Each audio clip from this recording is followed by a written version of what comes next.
নমস্কার। Educational and cultural স্টেশনের পক্ষ থেকে আজকের সন্ধ্যার এই অনুষ্ঠানে আপনাদের সবাইকে স্বাগত জানাই।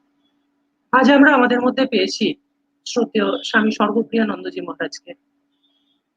আমরা যারা রামকৃষ্ণ বিবেকানন্দ ভাবধারার সঙ্গে পরিচিত অথবা আজকের দিনে বেদান্ত দর্শন নিয়ে চিন্তা ভাবনা করি, তাদের কাছে মহারাজকে পরিচিত করে দেওয়ার চেষ্টাটা শিষ্টতা মাত্র।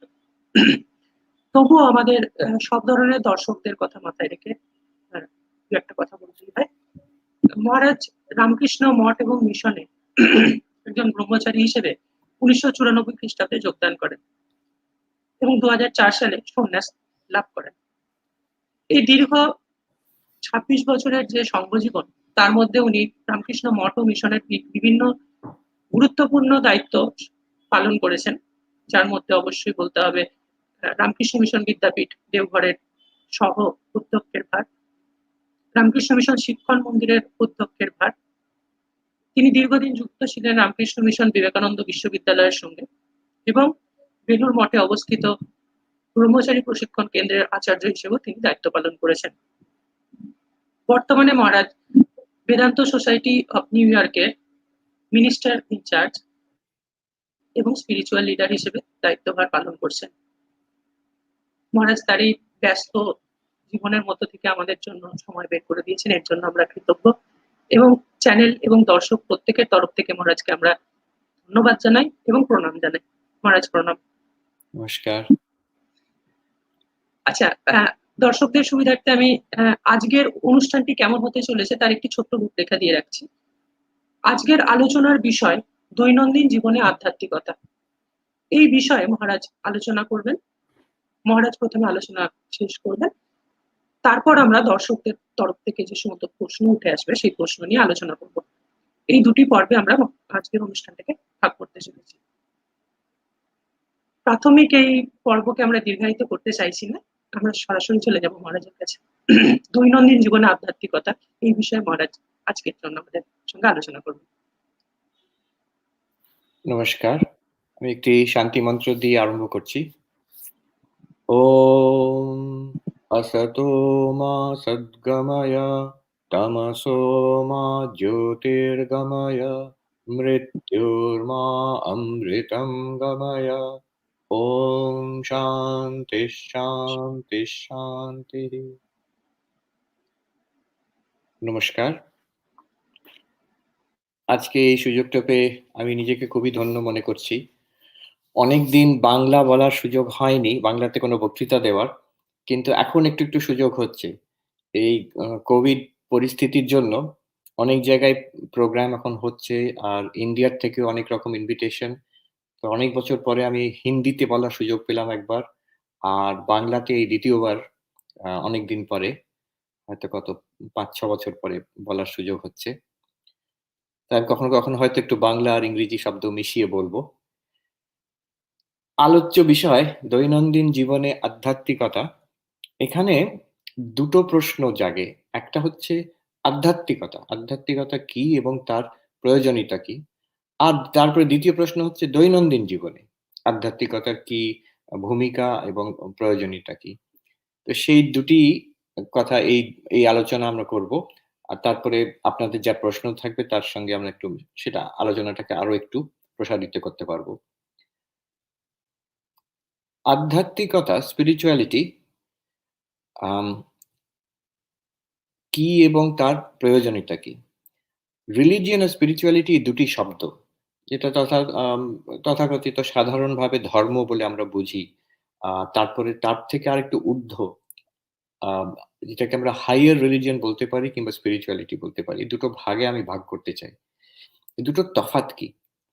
একটা হচ্ছে যে আমরা সাধারণভাবে অনেকের ভগবানে বিশ্বাস আছে, কিন্তু এই বিশ্বাসটা কি ভগবানকে আমরা ইউটিলাইজ করছি আমাদের সংসারের সুখ সুবিধের জন্য, নাকি আমাদের জীবনটা হচ্ছে ভগবানের জন্য? এইভাবে আমরা ভাগ করতে পারি। স্পিরিচুয়ালিটি কি গড রিয়েলাইজেশন হচ্ছে উদ্দেশ্য, আমার জীবনটাই হচ্ছে সেই জন্য। আর অন্যটা হতে পারে যে গড, স্পিরিচুয়ালিটি এসব হচ্ছে আমার যে সাধারণ আমার দৈনন্দিন জীবন, সেটাকে আরো সুখে কাটবে আর একটু সমৃদ্ধ হবে তার জন্য। এই দু রকম। একটা হচ্ছে spirituality, life for God, God is the objective, জীবন জীবনের উদ্দেশ্যই হচ্ছে ভগবান লাভ করা। এটাকে আমি বলবো স্পিরিচুয়ালিটি কি হাইয়ার রিলিজিয়ন, এটাই হচ্ছে আসল আধ্যাত্মিকতা। তবে অন্যটা ফেলে দেওয়ার মতন নয়। কারণ কি, সাধারণভাবে ধর্ম যেটা বোঝা হয় সেটা কিন্তু ওই দ্বিতীয়টি, যে আম ভগবানের বিশ্বাস ঠিকই, আ এটা কিন্তু আমার জীবনটাকে আরো সমৃদ্ধ করে। তাই জন্য আমি ভগবানে বিশ্বাস করি। God is for my life. তো আমরা দেখি যে সকালবেলা আ কালীঘাটে কিংবা দক্ষিণেশ্বরে হাজার, হাজার নরনারী গিয়ে উপস্থিত হয়। সব পৌঁছয় সেখানে, সেখানে পুজো দিচ্ছে। ভক্তিভাবে সত্যিই অনেক ভক্তি বিশ্বাস আছে। তাদের মধ্যে কতজনই বা চাইছে যে আমি ভগবান লাভ করব, আমার ব্রহ্মজ্ঞান হবে, আমার মোক্ষ লাভ হবে, সেটা কিন্তু আমার মনে হয় না বেশি তার মধ্যে আছে সংখ্যা। বেশিরভাগই আছে যে আমাদের এই জীবনে কিছু আম সমস্যা আছে কিংবা কিছু আমরা চাই, যে আমার চাকরিটি হয়ে যাক, কিংবা আমার এই এখন এই এখানে নিউ ইয়র্কে কি আমেরিকাতে সবচেয়ে বড় চিন্তা যেটা হচ্ছে যে চাকরিটা থাকুক। এখানে ইকোনমিক ডাউনটার্ন এত বেশি, সবাইকার একটা সন্ত্রাস যে চাকরি আমার যাতে আ চলে না যায়, আ আনএমপ্লয়মেন্ট না হয়। সেটা সবাইকারই সমস্যা। যে শুধু গৃহস্থ মানুষের তা নয়। যে সাধু সন্ন্যাসী আশ্রম চালাচ্ছে তাদেরও চিন্তা থাকে যে আচ্ছা, তো এই কোভিড এর জন্য ভক্তরা কেউ আসছে না, ডোনেশন নেই, কি করে চলবে আশ্রম? এই যে জাগতিক চিন্তা একটা, সেটা গৃহস্থেরই হোক আর আশ্রমেরই হোক। এটা হচ্ছে, কিংবা কারোর হচ্ছে যে রোগ হয়েছে, রোগটা সেরে যাক। নিজেরটা তাও সহ্য করা যায়। নিজের আপনজনের যদি কেউ কষ্ট পাচ্ছে সেটা সেরে যাক। এটা কোনটাই কিন্তু খারাপ উদ্দেশ্য কিছু নয়। এগুলো খুবই মানে এটা এটা স্বাভাবিক। তো সেইখানে আমরা ভগবানের আশ্রয় নিই। আর ভগবান শ্রীকৃষ্ণ গীতাতেও কিন্তু বলেছেন যে, "আমার ৪ রকম ভক্ত আছে। আ তার মধ্যে আর্ত, জিজ্ঞাসু, অর্থার্থী, জ্ঞানী চ।" আর্ত মানে যারা কোনো কষ্ট আছে জীবনে, দুঃখ কষ্ট কিছু আছে, রোগ আছে, কোনো শোক আছে, কোনো তাপ আছে। তার জন্য তারা ভগবানের আশ্রয় নেয়। যে আমার এই কষ্টটি চলে যাক। আমাকে রক্ষা করুন, উদ্ধার করুন। এই যে আ এই প্রার্থনা নিয়ে একটি কথা আছে ইংরেজিতে, "There are no atheists in the foxholes." তো যুদ্ধতে আ বিশেষ করে আ ১ম যে বিশ্বযুদ্ধ হয়েছিল, প্রচন্ড শত্রুর শেলিং যখন হচ্ছে, বম্বার্ডমেন্ট হচ্ছে, তখন সৈন্যরা করত কি, মাটির মধ্যে একটা গর্ত খুঁড়ে তার মধ্যে লুকিয়ে থাকত বাঁচবার জন্য। সেগুলোকে ফক্সহোল বলা হয়। তো বলা হচ্ছে যে সেখানে কোনো নাস্তিক নেই। যখন ঐখানে লুকিয়ে আছে, চারিদিকে গোলা পড়ছে, তখন যে নাস্তিক সেও ভগবানের কাছে প্রার্থনা করতে আরম্ভ করে। তো যখন মানুষ কষ্ট পায়, faced with danger, সেখানে কিন্তু মানুষের একটা স্বাভাবিকভাবেই রক্ষা চায়, ত্রাণ চায়। এটা হচ্ছে আর্ত। আমাকে বাঁচান প্রভু, এই হচ্ছে ভাব।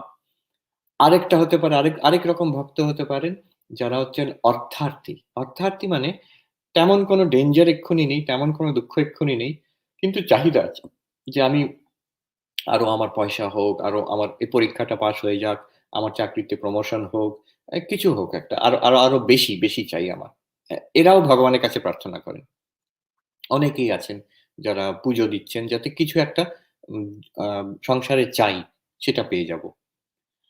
আবার আরেকটি ক্যাটেগরি আছেন যে জিজ্ঞাসু। যে আমি জানতে চাই। আমার কোনো দুঃখ কষ্ট তেমন নেই। সেজন্য ভগবানের কাছে যাচ্ছি না। আমার কোনো চাহিদাও নেই বেশি। তার জন্য আমি ভগবানের কাছে যাচ্ছি না। কিন্তু আমি যাচ্ছি এইজন্য যে ভগবান কি সত্যি আছেন? তাকে কি দেখা যায়? তাকে কি পাওয়া যায়?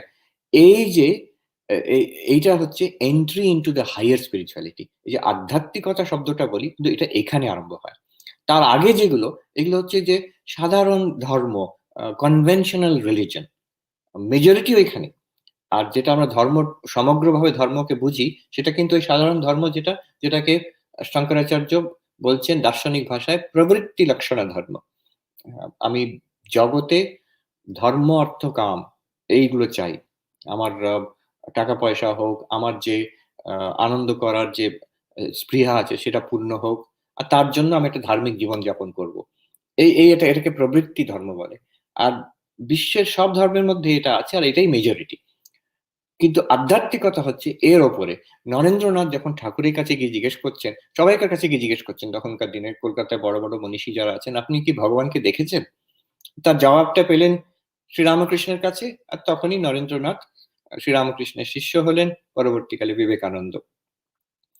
এটা বলে দেওয়া দরকার, এখানে যেটা বসে আছে আমি, Vedanta society of new York, এটা কিন্তু স্বামী বিবেকানন্দ নিজেই প্রতিষ্ঠা করেছিলেন 1894-এ।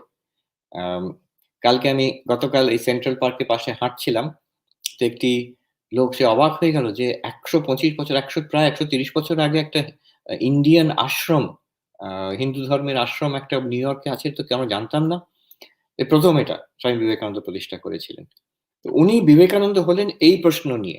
ওনার কিন্তু চাহিদা ছিল না যে আমার চাকরিটা হোক, কিংবা আমি টাকা পয়সা পাই, কিংবা আমার কেউ দুঃখ কষ্ট চলে যাক। ওনার ছিল যে ভগবান কি সত্যি আছে, ভগবানকে অনুভব করা যায় কিনা। This is a spiritual question. Spirituality সেখান থেকে আরম্ভ হয়। শেষ হয় কোথায়?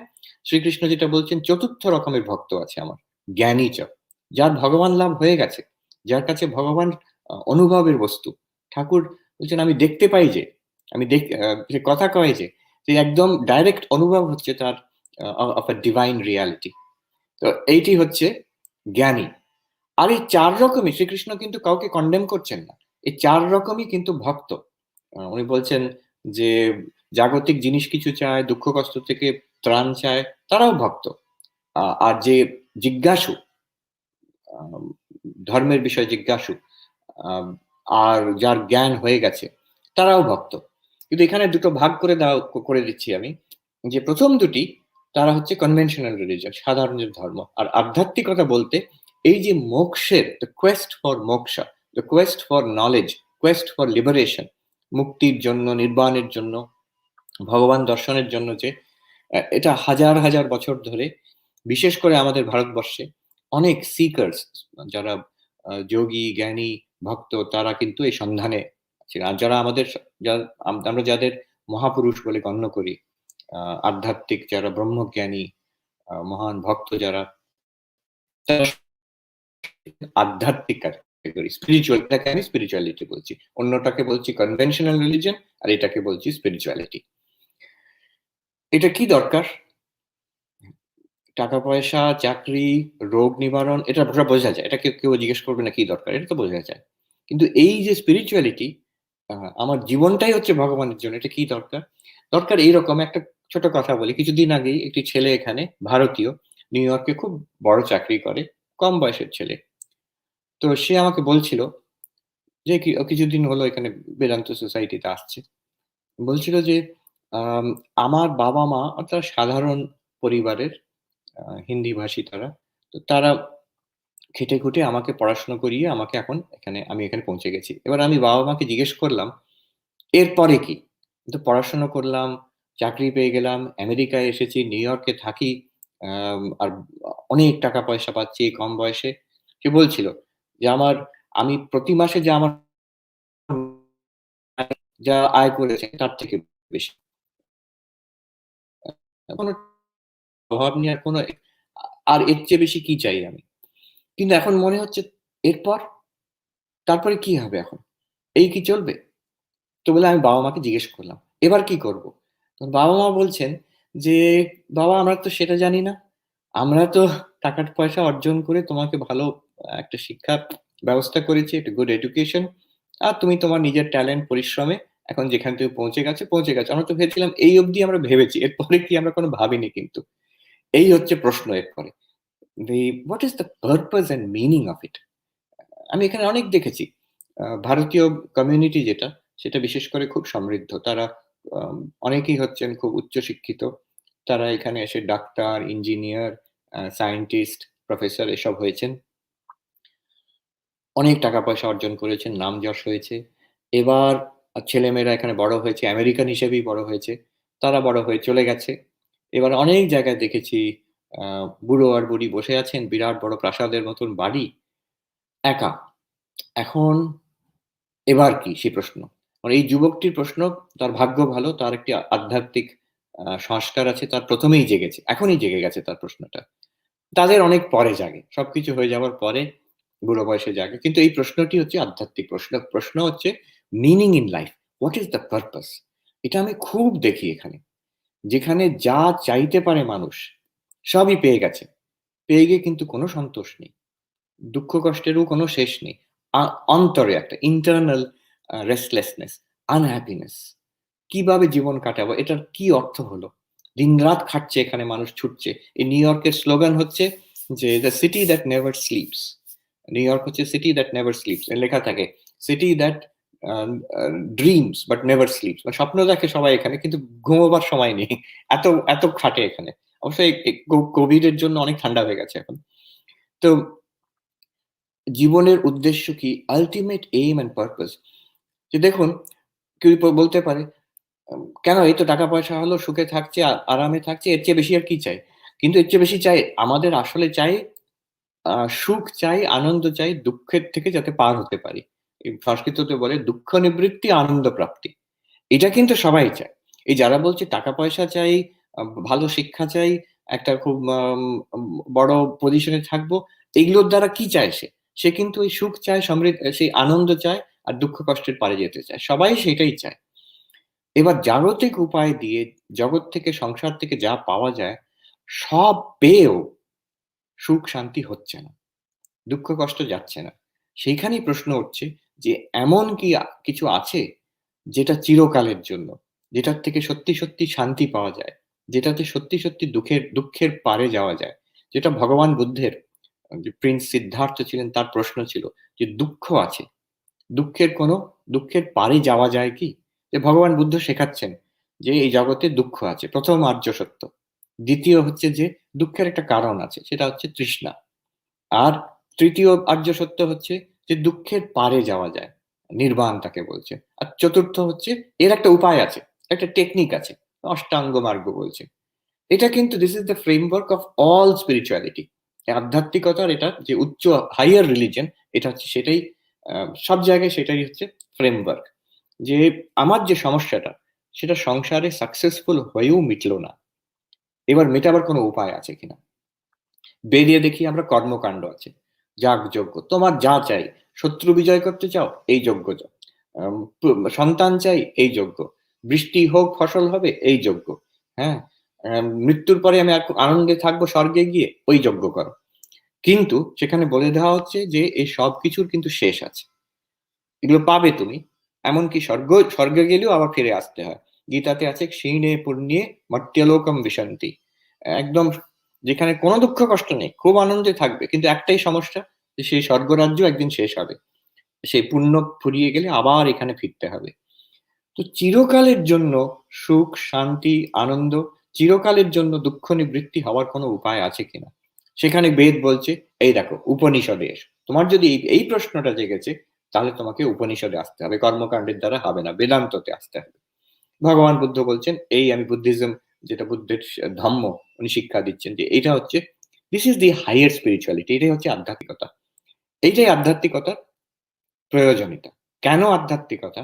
যে আমার শেষ পর্যন্ত যে আমি সুখ চাই, দুঃখ নিবৃত্তি চাই, সেটা আধ্যাত্মিকতা ছাড়া সম্ভব না। এটা সব জায়গায়, সব দেশে, সব ধর্মতেই পিপল হ্যাভ রিয়েলাইজ দিস। অল্প সংখ্যক কিছু, কিন্তু যারা বুদ্ধিমান তারা বুঝে নিয়েছে। আর আম, তারাই এখানে যারা শুনছেন, এই যে কথাগুলো হচ্ছে, এটা কিন্তু this is about spirituality, it's not about making মানি। আমি কি করে সংসারে success, সে কথা নয় কিন্তু এখানে। তো যারা এটাতে ইন্টারেস্ট মনে হচ্ছে, তাদের এই প্রশ্ন জেগেছে। নরেন্দ্রনাথের যে প্রশ্ন, ভগবান বুদ্ধের যে প্রশ্ন, সেটা কিন্তু আমাদের সবাইকার, আমাদের একটা ক্ষুদ্র আকারে, কিন্তু আমাদের সবাইকার সেই প্রশ্নটি আছে, যে আসল সত্য কি, সত্যিকারের শান্তি কিসে পাওয়া যায়, এই প্রশ্ন। এবার উপায় আছে, ভগবান বুদ্ধ যেমন অষ্টাঙ্গ মার্গ বললেন, শ্রীকৃষ্ণ গীতাতেও অর্জুনকে আত্মজ্ঞান লাভ, যে আমার আসল স্বরূপ, আমি কিন্তু শরীর নই, মন নই, আমি শরীর মনের পারে চৈতন্য, আমি সচ্চিদানন্দ স্বরূপ, এই কথাটি তিনি তিনি বললেন। এইটাকে যদি কেউ উপলব্ধি করতে পারে, তাহলে একটি এমন সত্তা পেয়ে যাবে যেটাতে শোক নেই, তাপ নেই, মৃত্যু নেই, যেটাতে কোনো অভাব নেই, অসীম সত্তা একটি। সেটা জেনে গেলে, সেটা উপলব্ধি করলে, বলছেন উপনিষদের কথায়, তাকে জানলে অমৃতত্ব লাভ হয়। সেই পুরুষম মহান্তম, একটি অনন্ত সত্তাকে পেলে অমৃতত্ব লাভ হয়। তাকে আমরা ভগবান লাভ বলতে পারি, ঈশ্বর দর্শন বলতে পারি, ব্রহ্মজ্ঞান বলতে পারি। আমি খুব সাধারণভাবে জেনারেলাইজড করে বলছি। প্রত্যেক দার্শনিক দৃষ্টিকোণ নিশ্চয়ই আলাদা। এইবার এই উপায় স্বামীজি আজ পরিষ্কার করে বলে দিয়েছেন যে 4টি যোগের কথা বলেছেন। জ্ঞান যোগ, ভক্তি যোগ, রাজযোগ, কর্মযোগ এসব বলেছেন। এখন প্রশ্ন হলো, এবার প্রশ্নটা হচ্ছে, আমি দ্বিতীয় প্রশ্নতে আসি যে দৈনন্দিন জীবনে আধ্যাত্মিকতার কি প্রয়োজনীয়তা। মুশকিলটা কি হয় যে যখনই এই কথাটা শুনলাম, একটা কিছু আছে, ভগবান আছে, আত্মজ্ঞান আছে, নির্বাণ আছে, তখনই সংসার থেকে মানুষ বিমুখ হয়ে যায়, যার সত্যি সত্যি ইচ্ছা আছে। কিন্তু সেটাও একটা ভুল। কেন ভুল সেটা আমি একটু আলোচনা করতে চাই। দেখুন, যখন ভগবত গীতাতে শ্রীকৃষ্ণ অর্জুনকে বললেন আত্মজ্ঞানের কথা, তখন অর্জুনের কি রিয়াকশন হলো? যে ৩য় অধ্যায় কিভাবে আরম্ভ হচ্ছে? যে আচ্ছা, এই জ্ঞানের কথা একটা দারুণ কথা। আমি তো এই যুদ্ধ করতেই চাইছি না। এবার আপনি আমাকে বলেছেন আত্মজ্ঞান লাভ করার কথা। তাহলে সেটাই করব আমি। ঠিকই তো। তাহলে আমি তো আর যুদ্ধ করার দরকার নেই। তার মানে আমার এই এখন যেটা সংসার আছে এটাকে বাদ দিয়ে আরেকটা কিছু আমি খুঁজে বার করব।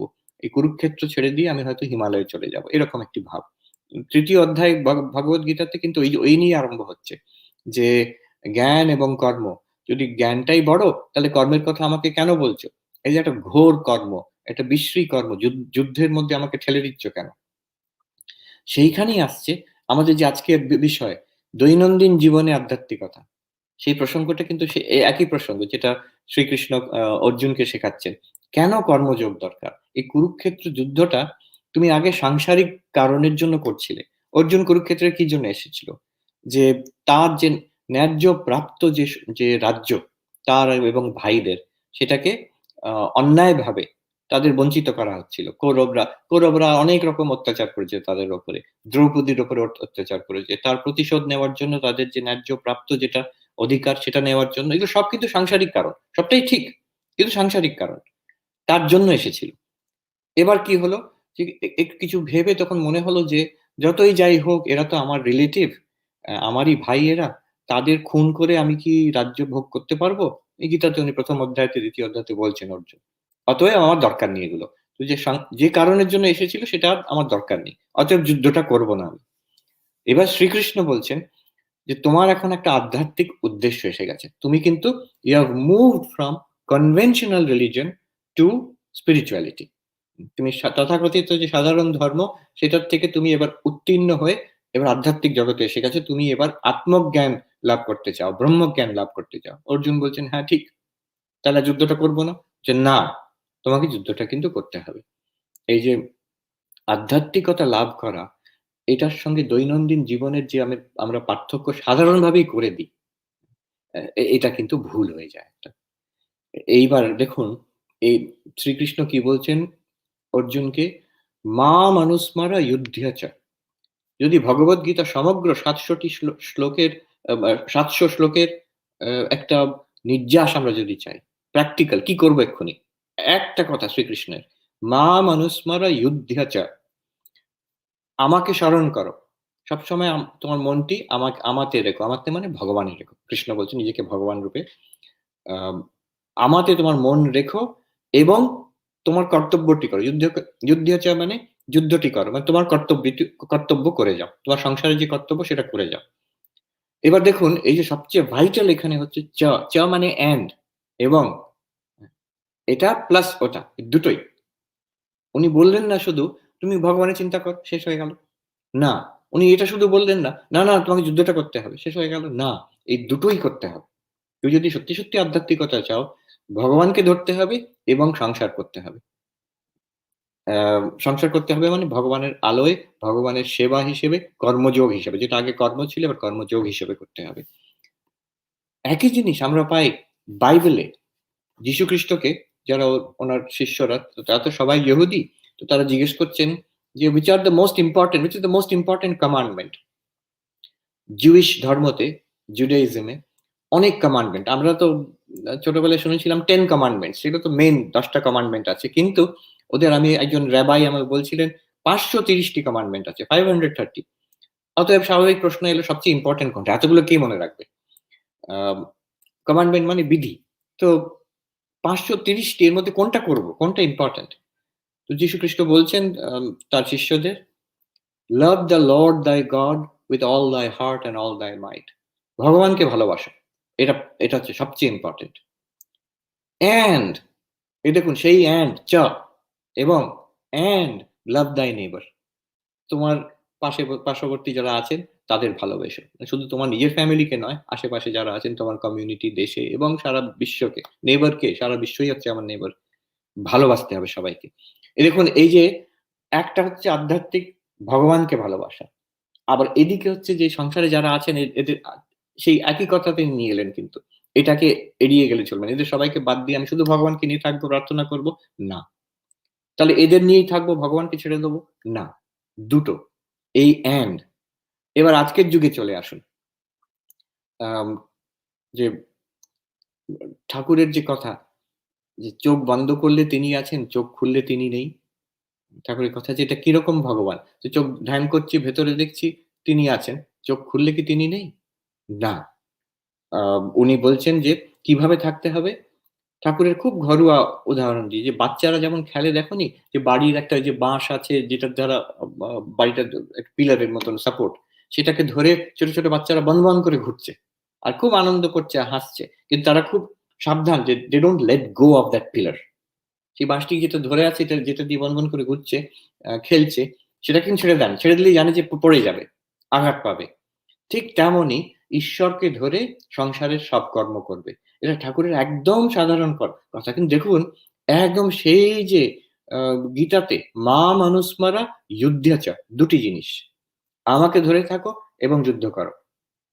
যীশু খ্রিস্টের ভগবানকে ভালোবাসবে এবং অন্য বাকি সব মানুষদের ভালোবাসবে, সবাইকে ভালোবাসবে জীবনে। ঠাকুর বলছেন যে ওই ঈশ্বরকে ধরে থাকবে এবং সংসারের সব কাজ করবে।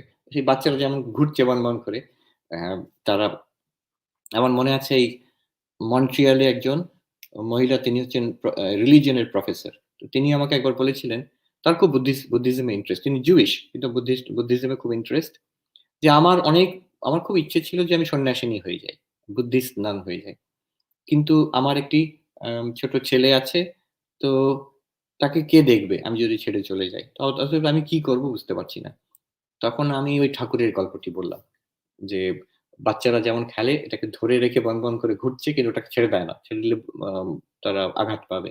ঠিক তেমনই তুমি ভগবানকে ধরে থাকবে, তোমার বুদ্ধিস্ট প্র্যাকটিস যেটা, মাইন্ডফুলনেস প্র্যাকটিস হোক, যেটা বুদ্ধিস্ট ফিলসফি হোক, সেটাকে ধরে রাখবে জীবনে। এবং বন বন করে ঘোরা মানে তোমার চাকরি, যে তুমি গবেষণা করছো, পড়াচ্ছ ইউনিভার্সিটিতে, এবং যে শিশুটিকে দেখছো, এগুলো সব হচ্ছে সেই বন বন করে ঘোরা। তো ওনার এত আনন্দ লেগেছিল, উনি পরবর্তীকালে বললেন যে এটা আমি গিয়ে ক্লাসে বলেছি স্টুডেন্টদের, যে এত সুন্দর একটা উদাহরণ। ঠাকুরের সেই কথাই আজকে রামকৃষ্ণ মিশনে মোটো হিসেবে স্বামী বিবেকানন্দ দিয়ে গেছেন, যে আত্মনো মোক্ষার্থম জগৎ হিতায় চ, নিজের মুক্তির জন্য এবং জগতের কল্যাণের জন্য। দেখুন সেই এবং অ্যান্ড চা, সেই একই চলে আসছে সেই গীতার থেকে, যীশু খ্রিস্ট থেকে, শ্রীরামকৃষ্ণ, স্বামী বিবেকানন্দ, এই সব আধ্যাত্মিক যারা টিচার্স, তারা কিন্তু এই দুটো একসঙ্গে বলছেন।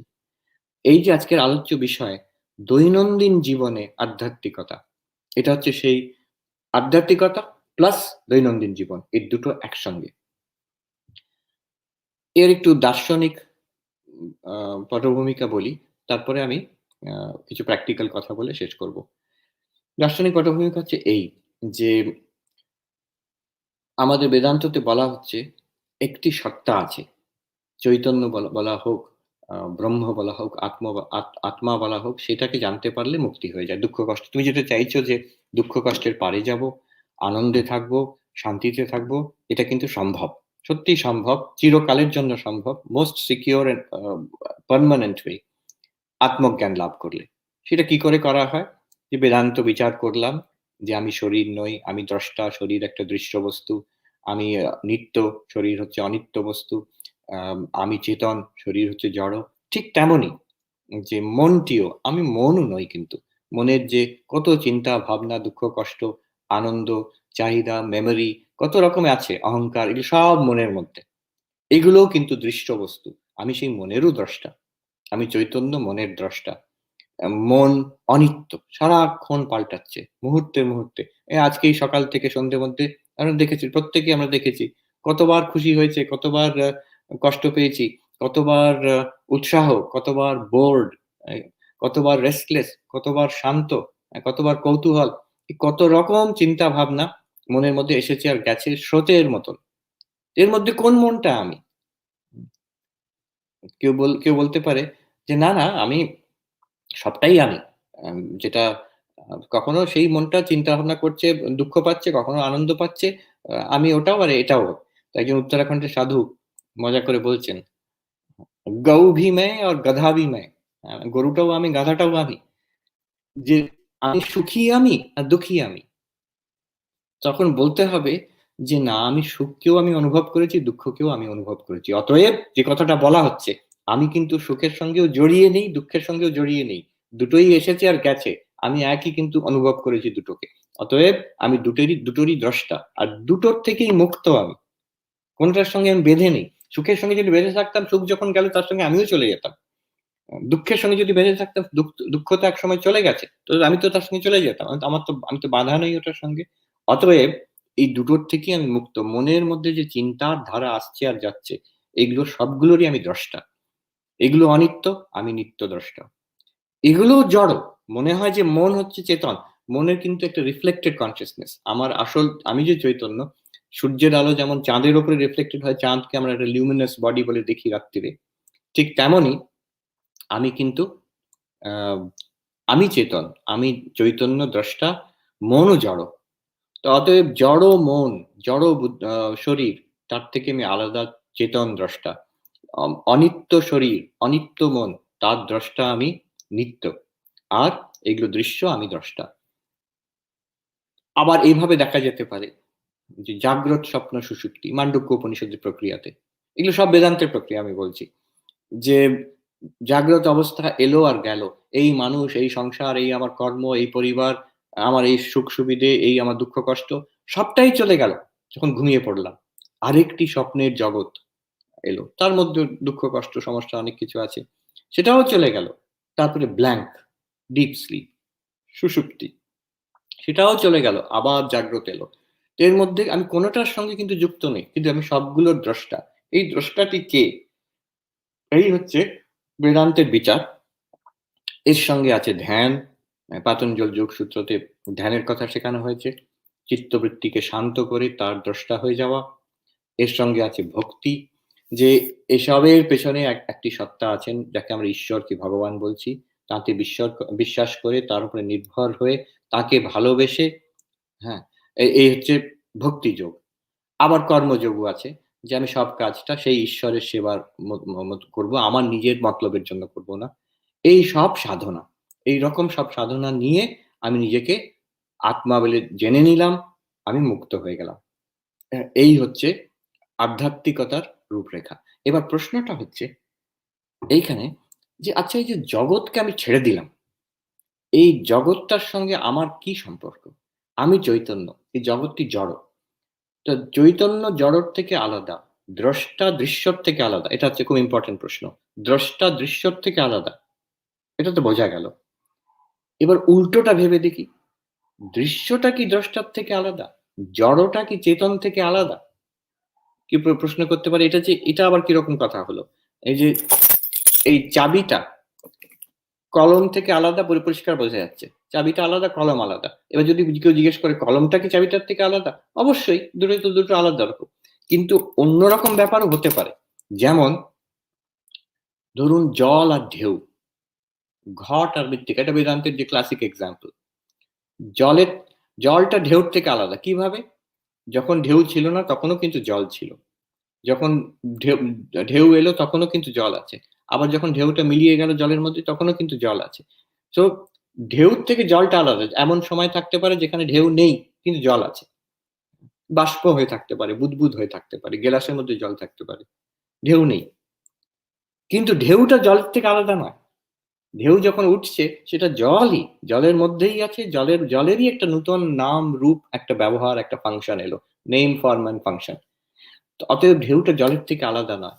গয়না, সোনার গয়নাটা সোনার থেকে আলাদা না, সোনা কিন্তু গয়নার থেকে আলাদা। যেহেতু গয়না হওয়ার আগে, নেকলেস হওয়ার আগে কিন্তু সোনা ছিল। নেকলেস থাকার সময়ও কিন্তু সোনা আছে। নেকলেসটা যখন অন্য রূপ ধারণ করবে তখনও কিন্তু সেই সোনাই আছে। তো সোনাটা গয়নার থেকে আলাদা। গয়নাটা কিন্তু সোনার থেকে আলাদা নয়। ঘট, তো মৃত্তিকাটা ঘটের থেকে আলাদা। একসময় মৃত্তিকার একটা লাম্প ছিল, ক্লে। সেটার থেকে একটা ঘট সৃষ্টি করা হলো। কিন্তু তখনও সেই মৃত্তিকাই আছে। আবার একদিন যদি কেউ ঘরটা ভেঙে দেয়, টুকরো, টুকরো করে দেয়, সেটাও কিন্তু মৃত্তিকা থেকে যাবে। মাটিই থাকবে। তো আ ঘটের থেকে মাটিটা আলাদা। কিন্তু ঘটটা মাটির থেকে আলাদা না। যখন ঘট আছে সেটা মাটিই বটে। মাটি ছাড়া কোনদিন ঘট মানে যে ক্লে পট সেটা থাকতেই পারে না। এইবার প্রশ্নটা হচ্ছে, এই যে বিশ্বজগৎ দেখছি, আমি নিজেকে চৈতন্য আত্মা বলে অনুভব করলাম। এই বিশ্ব ব্রহ্মাণ্ড, এটা কি চৈতন্যর থেকে আলাদা? যদি আলাদা বলা হয়, দুটো আলাদা। একটা মেটেরিয়াল, একটা কনসিয়াসনেস। প্রকৃতি আর পুরুষ, এটা সাংখ্যের দার্শনিক চিন্তাভাবনা। এটা ডুয়ালিস্টিক, দুটো আলাদা। জড়বাদী, সায়েন্টিস্ট, চার্বাক, আজকের সায়েন্টিস্ট এবং প্রাচীন চার্বাক সবাই বলছে যে চেতন কিন্তু জড়র থেকে এসেছে। ম্যাটারটাই হচ্ছে আসল। ম্যাটার, এনার্জি, টাইম, স্পেস, এটাই আসল। এখান থেকে চৈতন্যর ইভলিউশন হয়েছে। কিছুটা ম্যাটার লিভিং ম্যাটার হলো। লিভিং ম্যাটারের মধ্যে ইভলিউশনের দ্বারা কিছু সফিস্টিকেটেড নার্ভাস সিস্টেম, ব্রেন হলো। তার থেকে কোন কিভাবে হচ্ছে কেউ জানে না এখন অব্দি। সেটাকে so called hard problem of consciousness বলা হচ্ছে। তো সেই চেতন কিরকম ভাবে আমরা এখন ব্যাখ্যা করতে পারি না, কিন্তু কিরকম একটা ভাবে চেতনের উৎপাদন হয়েছে, এটা জড়বাদী বলে। ঈশ্বরবাদী বলবে যে চেতন থেকে জড়ের উৎপাদন হয়েছে। কেমন? ভগবান জগৎকে সৃষ্টি করেছেন, বিশ্ব ব্রহ্মাণ্ডের সৃষ্টি করেছেন ভগবান। তার মানে এনার্জি, টাইম, ম্যাটার, স্পেস, এগুলো সব ভগবান সৃষ্টি করেছেন। ভগবান চেতন্য জড়। সবাই বলবে, যতই ঈশ্বরবাদী হোক, শৈব হোক, শাক্ত হোক, কিংবা মুসলিম হোক, খ্রিস্টান হোক, জুইশ, ইহুদি হোক, সবাই বলবে যে না না, ঈশ্বর হচ্ছেন, ভগবান হচ্ছেন চেতন। তার মানে চেতন থেকে ম্যাটার, জড় এসেছে। এটা দ্বিতীয় পক্ষ। একটা প্রথম হচ্ছে যে জড়ের থেকে চেতন এসেছে। দ্বিতীয় পক্ষ হচ্ছে চেতন থেকে জড় এসেছে। তৃতীয় হচ্ছে যে কনসিয়াসনেস আর ম্যাটার কেউ কারোর থেকে আসেনি, দুটোই প্যারালাল এক্সিস্টেন্স। জড় আর চেতন একসঙ্গে চলছে, ইন্টারাকশন চলছে। এটা কে বলে? যে কপিল মুনি, সাংখ্য দর্শন, পাতঞ্জল মুনি, এটা আমি জানি না। এখানে আম,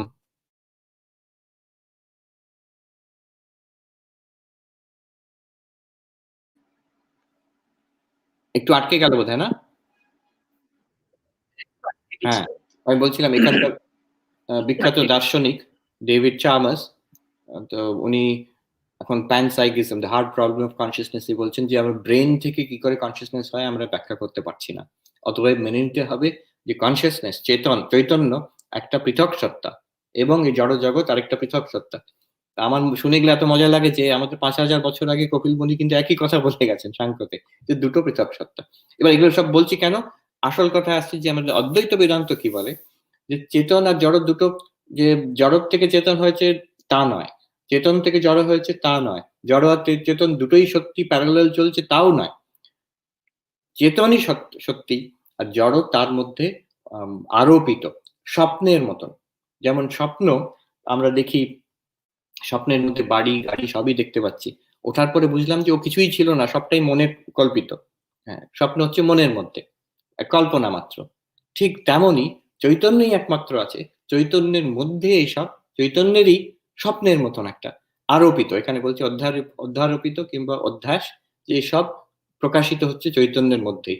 এর থেকে আলাদা কোনো জড় সত্তা বলে নেই, দেখাচ্ছে যেন আলাদা। এই চৈতন্য এক, সব জীবের মধ্যে এক চৈতন্য আছে। শ্রীকৃষ্ণ গীতাতে বলছেন, অবিভক্তম চ ভূতেষু বিভক্তম ইব চ স্থিতম। সব জীবের মধ্যে ভিন্ন ভিন্ন চৈতন্য। আমরা কি প্রত্যেকে আলাদা আলাদা চৈতন্য? না, এক চৈতন্য। শ্রীকৃষ্ণ বলছেন অবিভক্তম চ ভূতেষু, সব সব প্রাণীগণের মধ্যে যে চৈতন্য আছে সেটা একটাই চৈতন্য। দেখাচ্ছে বিভক্তম ইব চ স্থিতম, যেন বিভক্ত হয়ে, আলাদা হয়ে আছে, কিন্তু আসলে অবিভক্ত, একটাই চৈতন্য আছে। সেই এক চৈতন্য, সেই তাকে বলা হয় ব্রহ্ম। সেই ব্রহ্মের মধ্যেই জগৎ দেখা। তার মানে জগৎটা ব্রহ্ম ছাড়া নয়, ঈশ্বর ছাড়া নয়। ঠাকুরের কথায় তিনিই সব হয়েছেন। চতুর্বিংশতি তত্ত্ব তিনিই হয়েছেন।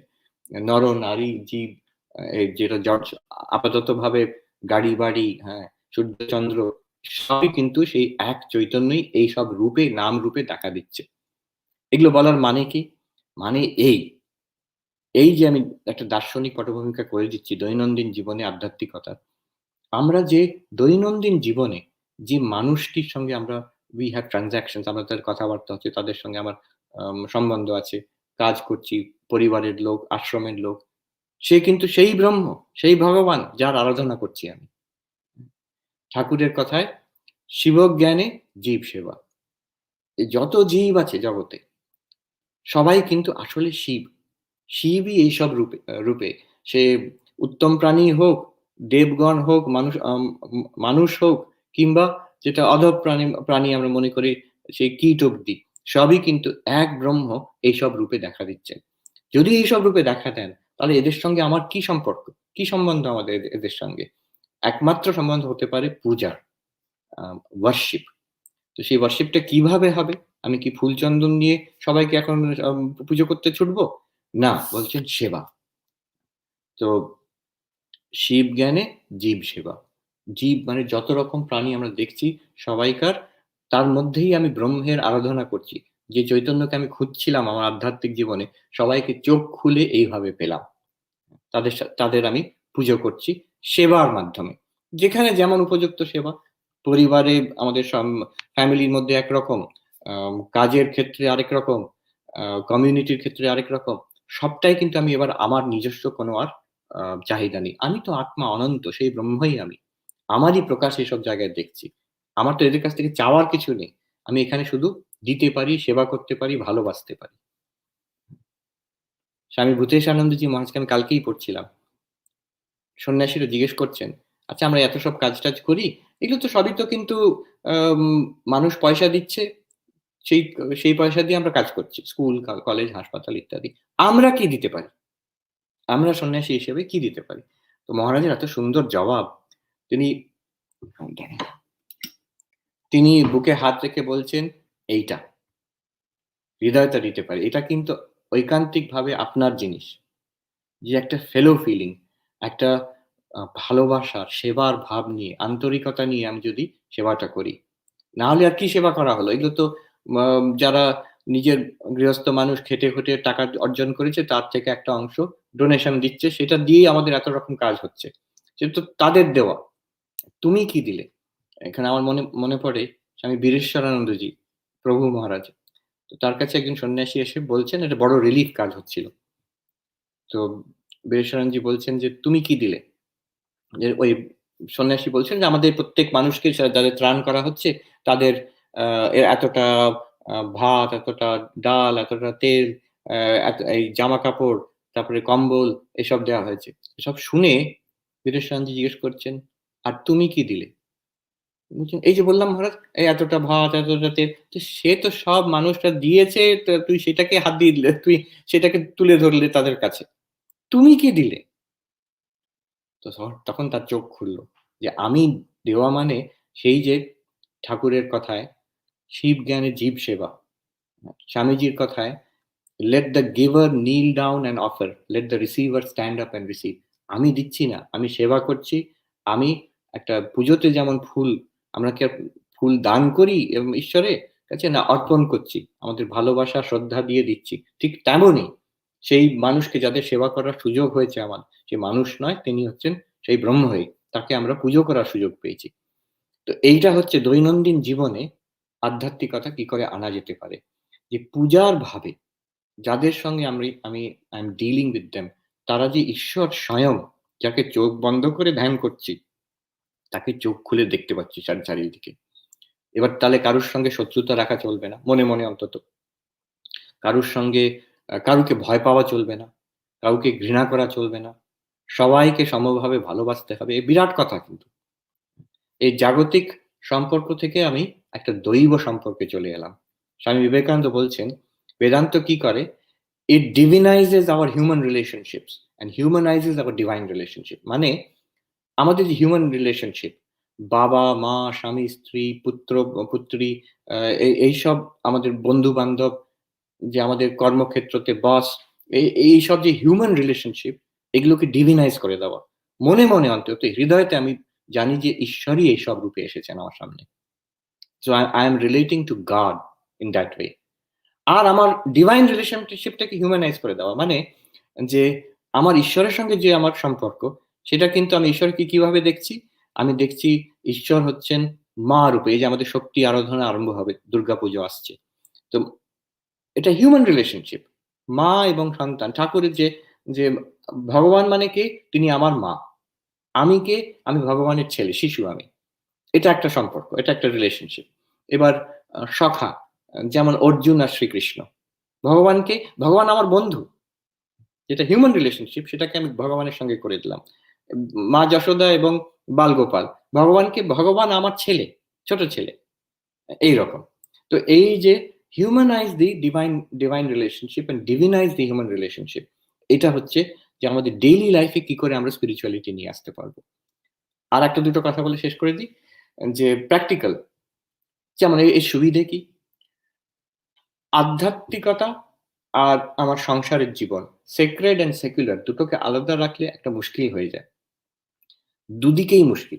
একদিকে হচ্ছে যে স্পিরিচুয়াল সাইড সাফার্স, সেটাই ১ম এ জলাঞ্জলি দিয়ে দেওয়া হয়। কেন? যে আমার দৈনন্দিন জীবনের এত চাপ, সকাল থেকে উঠে সংসার সামলাতে হবে, চাকরি সামলাতে হবে, নিজের হেলথ, নিজের ফাইন্যান্সেস, কত রকম কমিউনিটির রেসপনসিবিলিটি। যা এত ব্যস্ত মানুষ যে তার কোথায় আর সময় কোথায় আছে? বেদান্ত পড়বে আর নীতি বিচার করবে আর জব ধ্যান করবে, সময় কোথায়? তো যেটা যখনই আমার সংসারের চাপ বাড়ে, ১ম এই আমরা উম তিরোধান হয়ে যাই। ১ম এই আমরা ছেড়ে দিই আমার স্পিরিচুয়াল প্র্যাকটিস। ও পরে হবে। আগে এগুলো সামলাই। তো spirituality suffers if it is separated from life. আমাদের দৈনন্দিন জীবন থেকে যদি আমি আধ্যাত্মিকতা সরিয়ে দিই, আধ্যাত্মিকতাই শেষ হয়ে যাবে। দ্বিতীয়, আমার দৈনন্দিন জীবন কিন্তু দুঃখ হবে। দুঃখ কষ্টে থাকবে। এখানে কোনো ওই যে বলে যে ল্যাক অফ মিনিং, ওই ছেলেটি যে বলেছিল, "এবার কি? আমি তো আমেরিকায় এলাম, এত বড় চাকরি করলাম, এত টাকা পাচ্ছি, এবার কি?" এই প্রশ্নটা থেকে যাবে। তাই জন্য দুটোকে একসঙ্গে করতে হয়। এই যে স্পিরিচুয়ালিটি, এটাকে দৈনন্দিন জীবনে নিয়ে আসতে হবে। স্বামী বিবেকানন্দ বলছেন, "He who runs away to the mountains to meditate and die, find God in the mountains, meditate and die in a Himalayan cave, he has missed the way." আমি সব ছেড়ে দিয়ে চলে গিয়ে উম আম গিরি গুহাতে বসে ধ্যান করে ভগবান লাভ করব। না, সে কিন্তু মিস দ্য ওয়ে। কেন miss the way? We understand নাও। যেহেতু তুমি কার থেকে পালাচ্ছ? তুমি তো ভগবানের থেকেই পালাচ্ছ। যদি সত্যি এটাই হয়, তোমার যদি অদ্বৈত বেদান্তে সত্যি বিশ্বাস থাকে, চোখ খুললে যেটাকে দেখছো এটা কিন্তু আমি ভাবছি সংসার, আসলে ব্রহ্ম। তুমি ব্রহ্মর থেকেই তো পালাচ্ছ। He who plunges headlong into the luxuries and vanities of life has missed the way. উল্টো, যে এই সংসারটা যেমনটি আছে সেটাকে আমি ধরে আঁকড়ে বসে থাকবো, সেও কিন্তু পথভ্রষ্ট হয়ে গেছে। সেজন্য হচ্ছে এই যে টাকা-পয়সা, মান, যশ, সুখ, দুঃখ সবটা মিশ্রণ করে একটি পিণ্ড হয়ে আছে। এটাই হচ্ছে সত্য। সেও কিন্তু ফেঁসে গেল। কিন্তু সেই সংসারটাকে ধরেছে। তার মধ্যে যে সত্যটা আছে সেটাকে ধরতে পারেনি। অতএব কি করতে হবে? is to deify life itself. যে আমি জীবনেই ভগবানকে দেখব। স্বামী বিবেকানন্দ বলছেন। The solution is to deify life itself, to find God in those you are with, where you are. যেখানে তুমি আছো, যাদের সঙ্গে তুমি আছো, তাদের মধ্যেই ঈশ্বরকে খুঁজে পেতে হবে, সেখানেই তার ঈশ্বরের আরাধনা করতে হবে।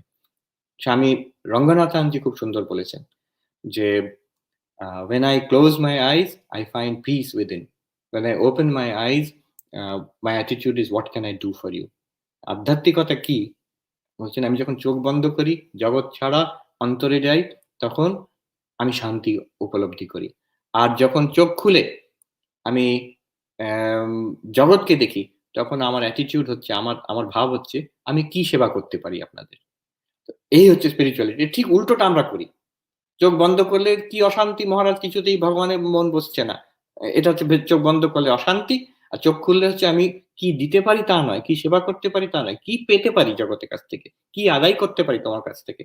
অতএব আমাদের আধ্যাত্মিকতা হয় না। এর ঠিক উল্টোটাই হচ্ছে দৈনন্দিন জীবনে আধ্যাত্মিকতা। ভেতরে গেলে শান্তি, চোখ খুললে সবাইকে সেবা করা, তাতেও শান্তি, তাতেও আনন্দ। আম এই যে প্রশ্ন করে অনেকেই যে ধ্যান হয় না কেন? আমাদের যত স্পিরিচুয়াল রিট্রিট হয় সব জায়গায় ভক্তদের একটা কমন প্রশ্ন থাকবে, জপ ধ্যান করার সময় মন বসে না। স্বামী অশোকানন্দ যিনি সান ফ্রান্সিসকো বেদান্ত সোসাইটিতে ছিলেন, উনি এক জায়গায় বলছেন যে মন বসে না, চোখ খুলে ভগবানকে দেখো, চোখ বন্ধ করে ভগবানকে দেখা কিন্তু শক্ত। কারণ কি, মন ছড়িয়ে যায়। মনটা বসানো তো কোনো মন একটা আলম্বন চায়, কাকে ধরে থাকবে, কি নিয়ে চিন্তা করবে।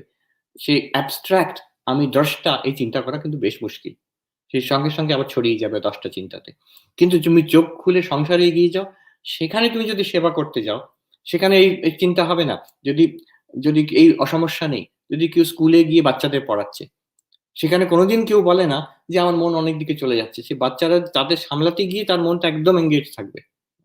সংসার will make you pay attention, যে কোনো রুগী মানুষের যে সেবা করেছে জানে সেটা কত কঠিন, কত পেশেন্স চাই, কত কত মন ঠান্ডা রাখতে হয়, কত প্রেজেন্স অফ মাইন্ড চাই, কত কনসিডারেশন চাই। তো সেখানে যদি কেউ সেবা করে যে আমি ঈশ্বরকে সেবা করছি এইভাবে, সেখানে কিন্তু মন ঠিক ঠিক বসে যাবে। অতএব এই দৈনন্দিন জীবনে আধ্যাত্মিকতা, এটা কিন্তু সেই সমস্যাটাও মিটে যায়।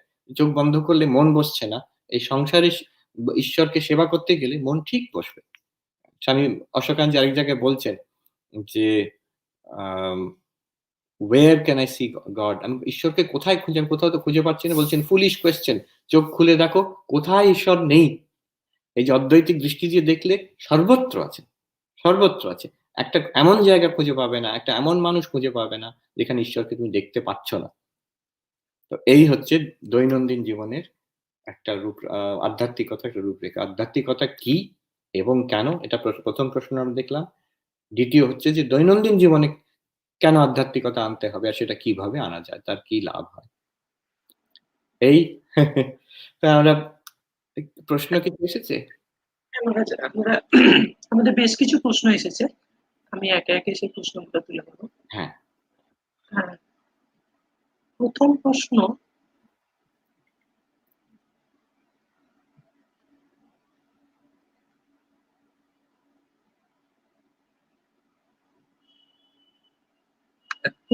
পেয়েছি সুভাষচন্দ্র বাগের কাছ থেকে। হ্যাঁ, As a student, how can I spiritualize daily life? হ্যাঁ। একটা কাজ করবে, নিজের যে কাজটি, বিশেষ করে পড়াশোনা, তো সেটাকে পূজা হিসেবে করবে।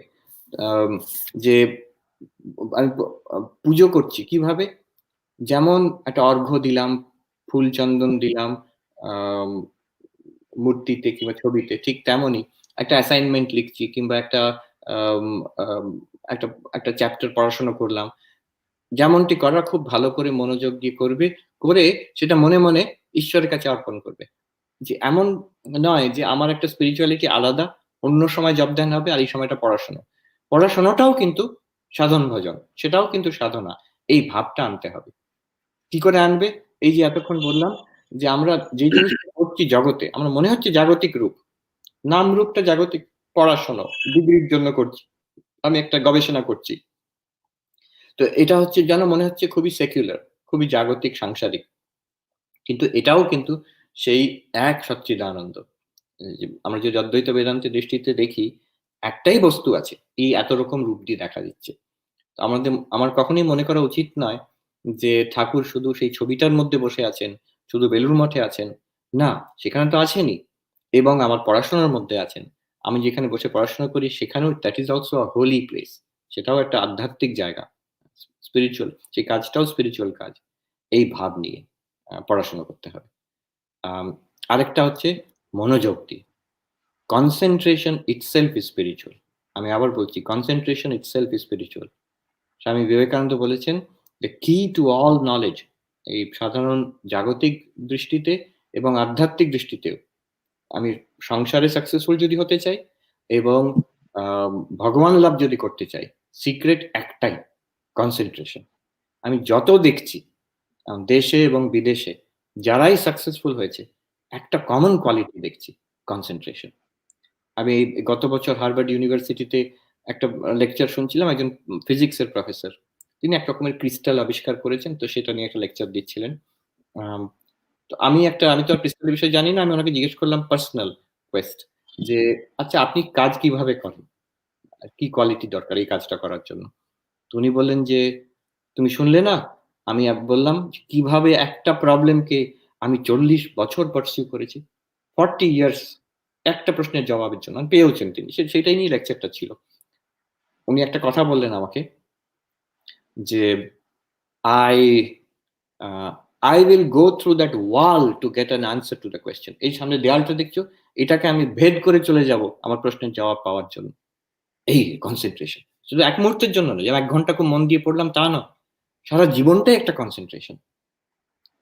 আমি সেটা বড়, বড় সাধুদের জীবনে দেখেছি, যারা সাধক তাদের জীবনে দেখেছি, যারা অধ্যাপক, এই রিসেন্টলি হার্ভার্ডে ১ বছর থাকার সুযোগ হয়েছিল। তো আমি খুব ক্লোজলি দেখছিলাম।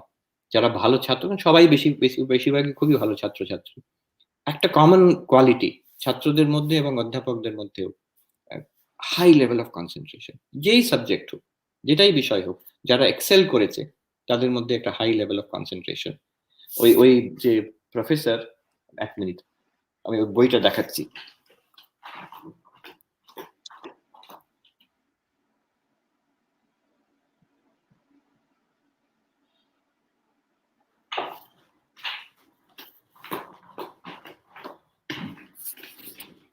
এই যে পল স্টাইনহার্ট, বইটার নাম হচ্ছে second kind of impossible, extraordinary quest for a new form of matter.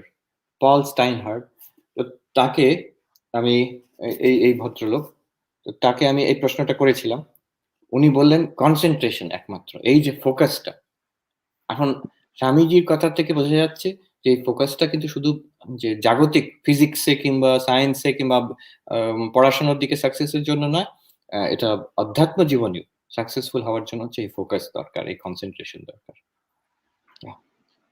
আমরা পরের প্রশ্নটা এই কনসেন্ট্রেশন নিয়ে। সুস্মিতা চক্রবর্তী প্রশ্ন রেখেছেন, স্টুডেন্ট হিসেবে কোনো বিষয়ের উপর দীর্ঘ সময় ধরে মনোযোগ ধরে রাখার উপায় কি? হ্যাঁ, এর উপায় হচ্ছে ৩ টে জিনিস। একটা হচ্ছে ইনটেন্স ফোকাস, সেকেন্ড হচ্ছে holding on to that, third হচ্ছে কাটিং আউট এভরিথিং এলস। এটার জন্য একটা জিনিস মনে রাখবেন, যে যেটা রামকৃষ্ণ মিশনের সিম্বল আমরা সবাই দেখেছি, একটা সর্প আকারে আছে, তার ভেতরে সমুদ্র ঢেউ খেলে যাচ্ছে, একটা লোটাস পদ্ম প্রস্ফুটিত, পেছনে সূর্য উঠছে, আর তার সামনে একটি হাঁস সাঁতার কাটছে। তো তার তন্মহংস প্রচোদয়াৎ লেখা আছে। স্বামী বিবেকানন্দ এটা ব্যাখ্যা করেছিলেন ৪ টে যোগের সমন্বয়। যে ঢেউ খেলে যাচ্ছে এটা হচ্ছে কর্মের রূপ, কর্মের ঢেউ খেলে যাচ্ছে, কর্মযোগ। সূর্য উঠছে সেটা হচ্ছে জ্ঞান যোগ। আর ভক্তি প্রস্ফুটিত, সেটা ওই কমল যেটা পদ্ম, সেটা হচ্ছে ভক্তির সিম্বল। আর এই যে সর্প আকারে সবটা ঘিরে আছে, বেষ্টন করে আছে, এটা কিন্তু উনি বলছেন কুণ্ডলিনী শক্তি, যোগ কনসেনট্রেশনের লক্ষণ। কনসেনট্রেশন। এই ৪ টে যোগ দ্বারা আত্মজ্ঞান লাভ হয়, ঈশ্বর লাভ হয়, ভগবান লাভ হয়। সেটা তার প্রতীক হচ্ছেন সেই হংস। কিন্তু এই যে সর্পটি, দেখুন এই সাপের ৩ টি কোয়ালিটি আছে। এটা কোথায় পেলাম? এটা একটা বই কনসেনট্রেশন এর উপরে। তিনি লিখেছেন, একজন আমেরিকান মহিলা, তিনি লিখেছেন যে সাপকে দেখো, সাপ যখন একটা কনসেনট্রেট একটা কোনো একটা তার খাদ্যকে ধরতে যাচ্ছে, ৩ টে লক্ষণ আছে তার। একটা হচ্ছে প্রচন্ড কনসেনট্রেট, টোটাল ফোকাস হচ্ছে সেইটার উপরে। দ্বিতীয় হচ্ছে সেই ফোকাসটাকে ধরে রাখে অনেকক্ষণ। অল্প কিছুক্ষণের জন্য ফোকাস আমরা সবাই করতে পারি। একটা ছোট শিশু, সে কাঁদছে, তার সামনে একটা ঝুনঝুনি বাজিয়ে দিলে সেও হাঁ করে তাকাবে কয়েক সেকেন্ডের জন্য, আবার তারপরে কাঁদতে আরম্ভ করবে। কিন্তু এই যে ধরে রাখা ফোকাসটা, এটা সাকসেসের কি টু সাকসেস। এর একটা বিরাট বড় প্র্যাকটিস হচ্ছে যে ওই সাপ যেন ফোনাটা সে ফুলিয়ে রেখেছে, সেটা অ্যাকচুয়ালি সাপ করে টু থ্রেটেন আদার্স। কিন্তু এটাকে এইভাবে সেই মহিলা ইন্টারপ্রেট করেছেন, যেন বাকি সব আমি বাদ দিয়ে দিচ্ছি। এই যে প্রশ্নটা হচ্ছে কি করে ফোকাস করা যায়? ফোকাসের ২ টো দিক আছে। একটা ইয়েস, একটা নো। তো ইয়েসটা কি? I will focus on this and hold on to it. Yes. No টা কি? যে বাকি সবকিছু আমি বাদ দিয়ে দেব। আমরা যে ওই সাপের ফনাটা যেন জগৎটাকে বাদ দিয়ে ওই একটার উপরে ফোকাস। ছোট, ছোট শিশুরা যখন পড়ে, আমরা দেখেছি খুব মন দিয়ে পড়ে। তারা কিভাবে পড়ে? হাতটা কেরম করে রেখে একদম একদম সে বইয়ের মধ্যে যেন ডুবে যাচ্ছে এরকম করে পড়ছে। তো ঠিক তেমনই আমাকে নো বলতে হবে। ওই সময় এই মোবাইল অফ করে রাখতে হবে। এখন একটা বলি, এ খুব ডিস্ট্রাকশন হচ্ছে মানুষের মধ্যে, বিশেষ করে ইয়াং ছাত্রছাত্রীদের মধ্যে সোশ্যাল মিডিয়ার জন্য। তো ইদানিং একটা ফিল্ম ডকুমেন্টারি 'সোশ্যাল ডাইলেমা' এটা নেটফ্লিক্সে এসেছে বোধহয়। তো এটা খুব আলোড়ন করেছে। এর পাশে কলম্বিয়া ইউনিভার্সিটি আছে। সেখানে আমি শুনলাম অনেক ছাত্রছাত্রী নিজেদের Facebook অফ করে দিয়েছে, Twitter অফ করে দিয়েছে। বিভিন্ন রকম তারা যে সোশ্যাল মিডিয়া প্ল্যাটফর্ম সেটা ওটা দেখবেন। সোশ্যাল ডাইলেমার যে ডকুমেন্টারিটা, আ তার থেকে সে একটা ভয়াবহ পিকচার সেটা সেখানে দেখাচ্ছে। যে কিভাবে আমাদের ম্যানিপুলেট করা হচ্ছে এই সোশ্যাল মিডিয়ার দ্বারা। আর কত ক্ষতি হচ্ছে বিশেষ করে ইয়াং ছাত্রছাত্রীদের। ওটা দেখেই অনেক এখানে আমেরিকান ছাত্রছাত্রী সে নিজেদের জানি না কতদিন তারা ধরে রাখতে পারবে। কিন্তু আ এই Facebook এসব সোশ্যাল মিডিয়া অফ করে দিচ্ছে। এটা কি? সেটা প্র্যাকটিস অফ নো, না বলছে। আমি এগুলোতে মন দেব না। যারাই প্রচন্ড কনসেনট্রেট করতে পারে তারা কিন্তু একটা জিনিসকে ধরে অন্যগুলোকে বাদ দিয়ে দেয়। ১০ টা জিনিসের যে ছড়িয়ে যায় তার কনসেনট্রেশন হবে না। তো অতএব একটা, আমি একটাকে ধরে থাকতে পারছি কিনা। Pick up one thing and give your whole heart and soul to it, স্বামী বিবেকানন্দ বলছেন। উনি টেকনিকটা বলছেন, ইয়েস কিভাবে করব? ইয়েস সেটা উনি বলছেন যে আম আ give your entire attention to do something with all of your attention. That is the key to concentration. প্রত্যেকটা কাজ do everything with the fullest হ্যাঁ, উনার ভাষা হচ্ছে fullest possible attention. যে যতটা আমি কনসেনট্রেট করতে পারি প্রত্যেকটা কাজ কেন?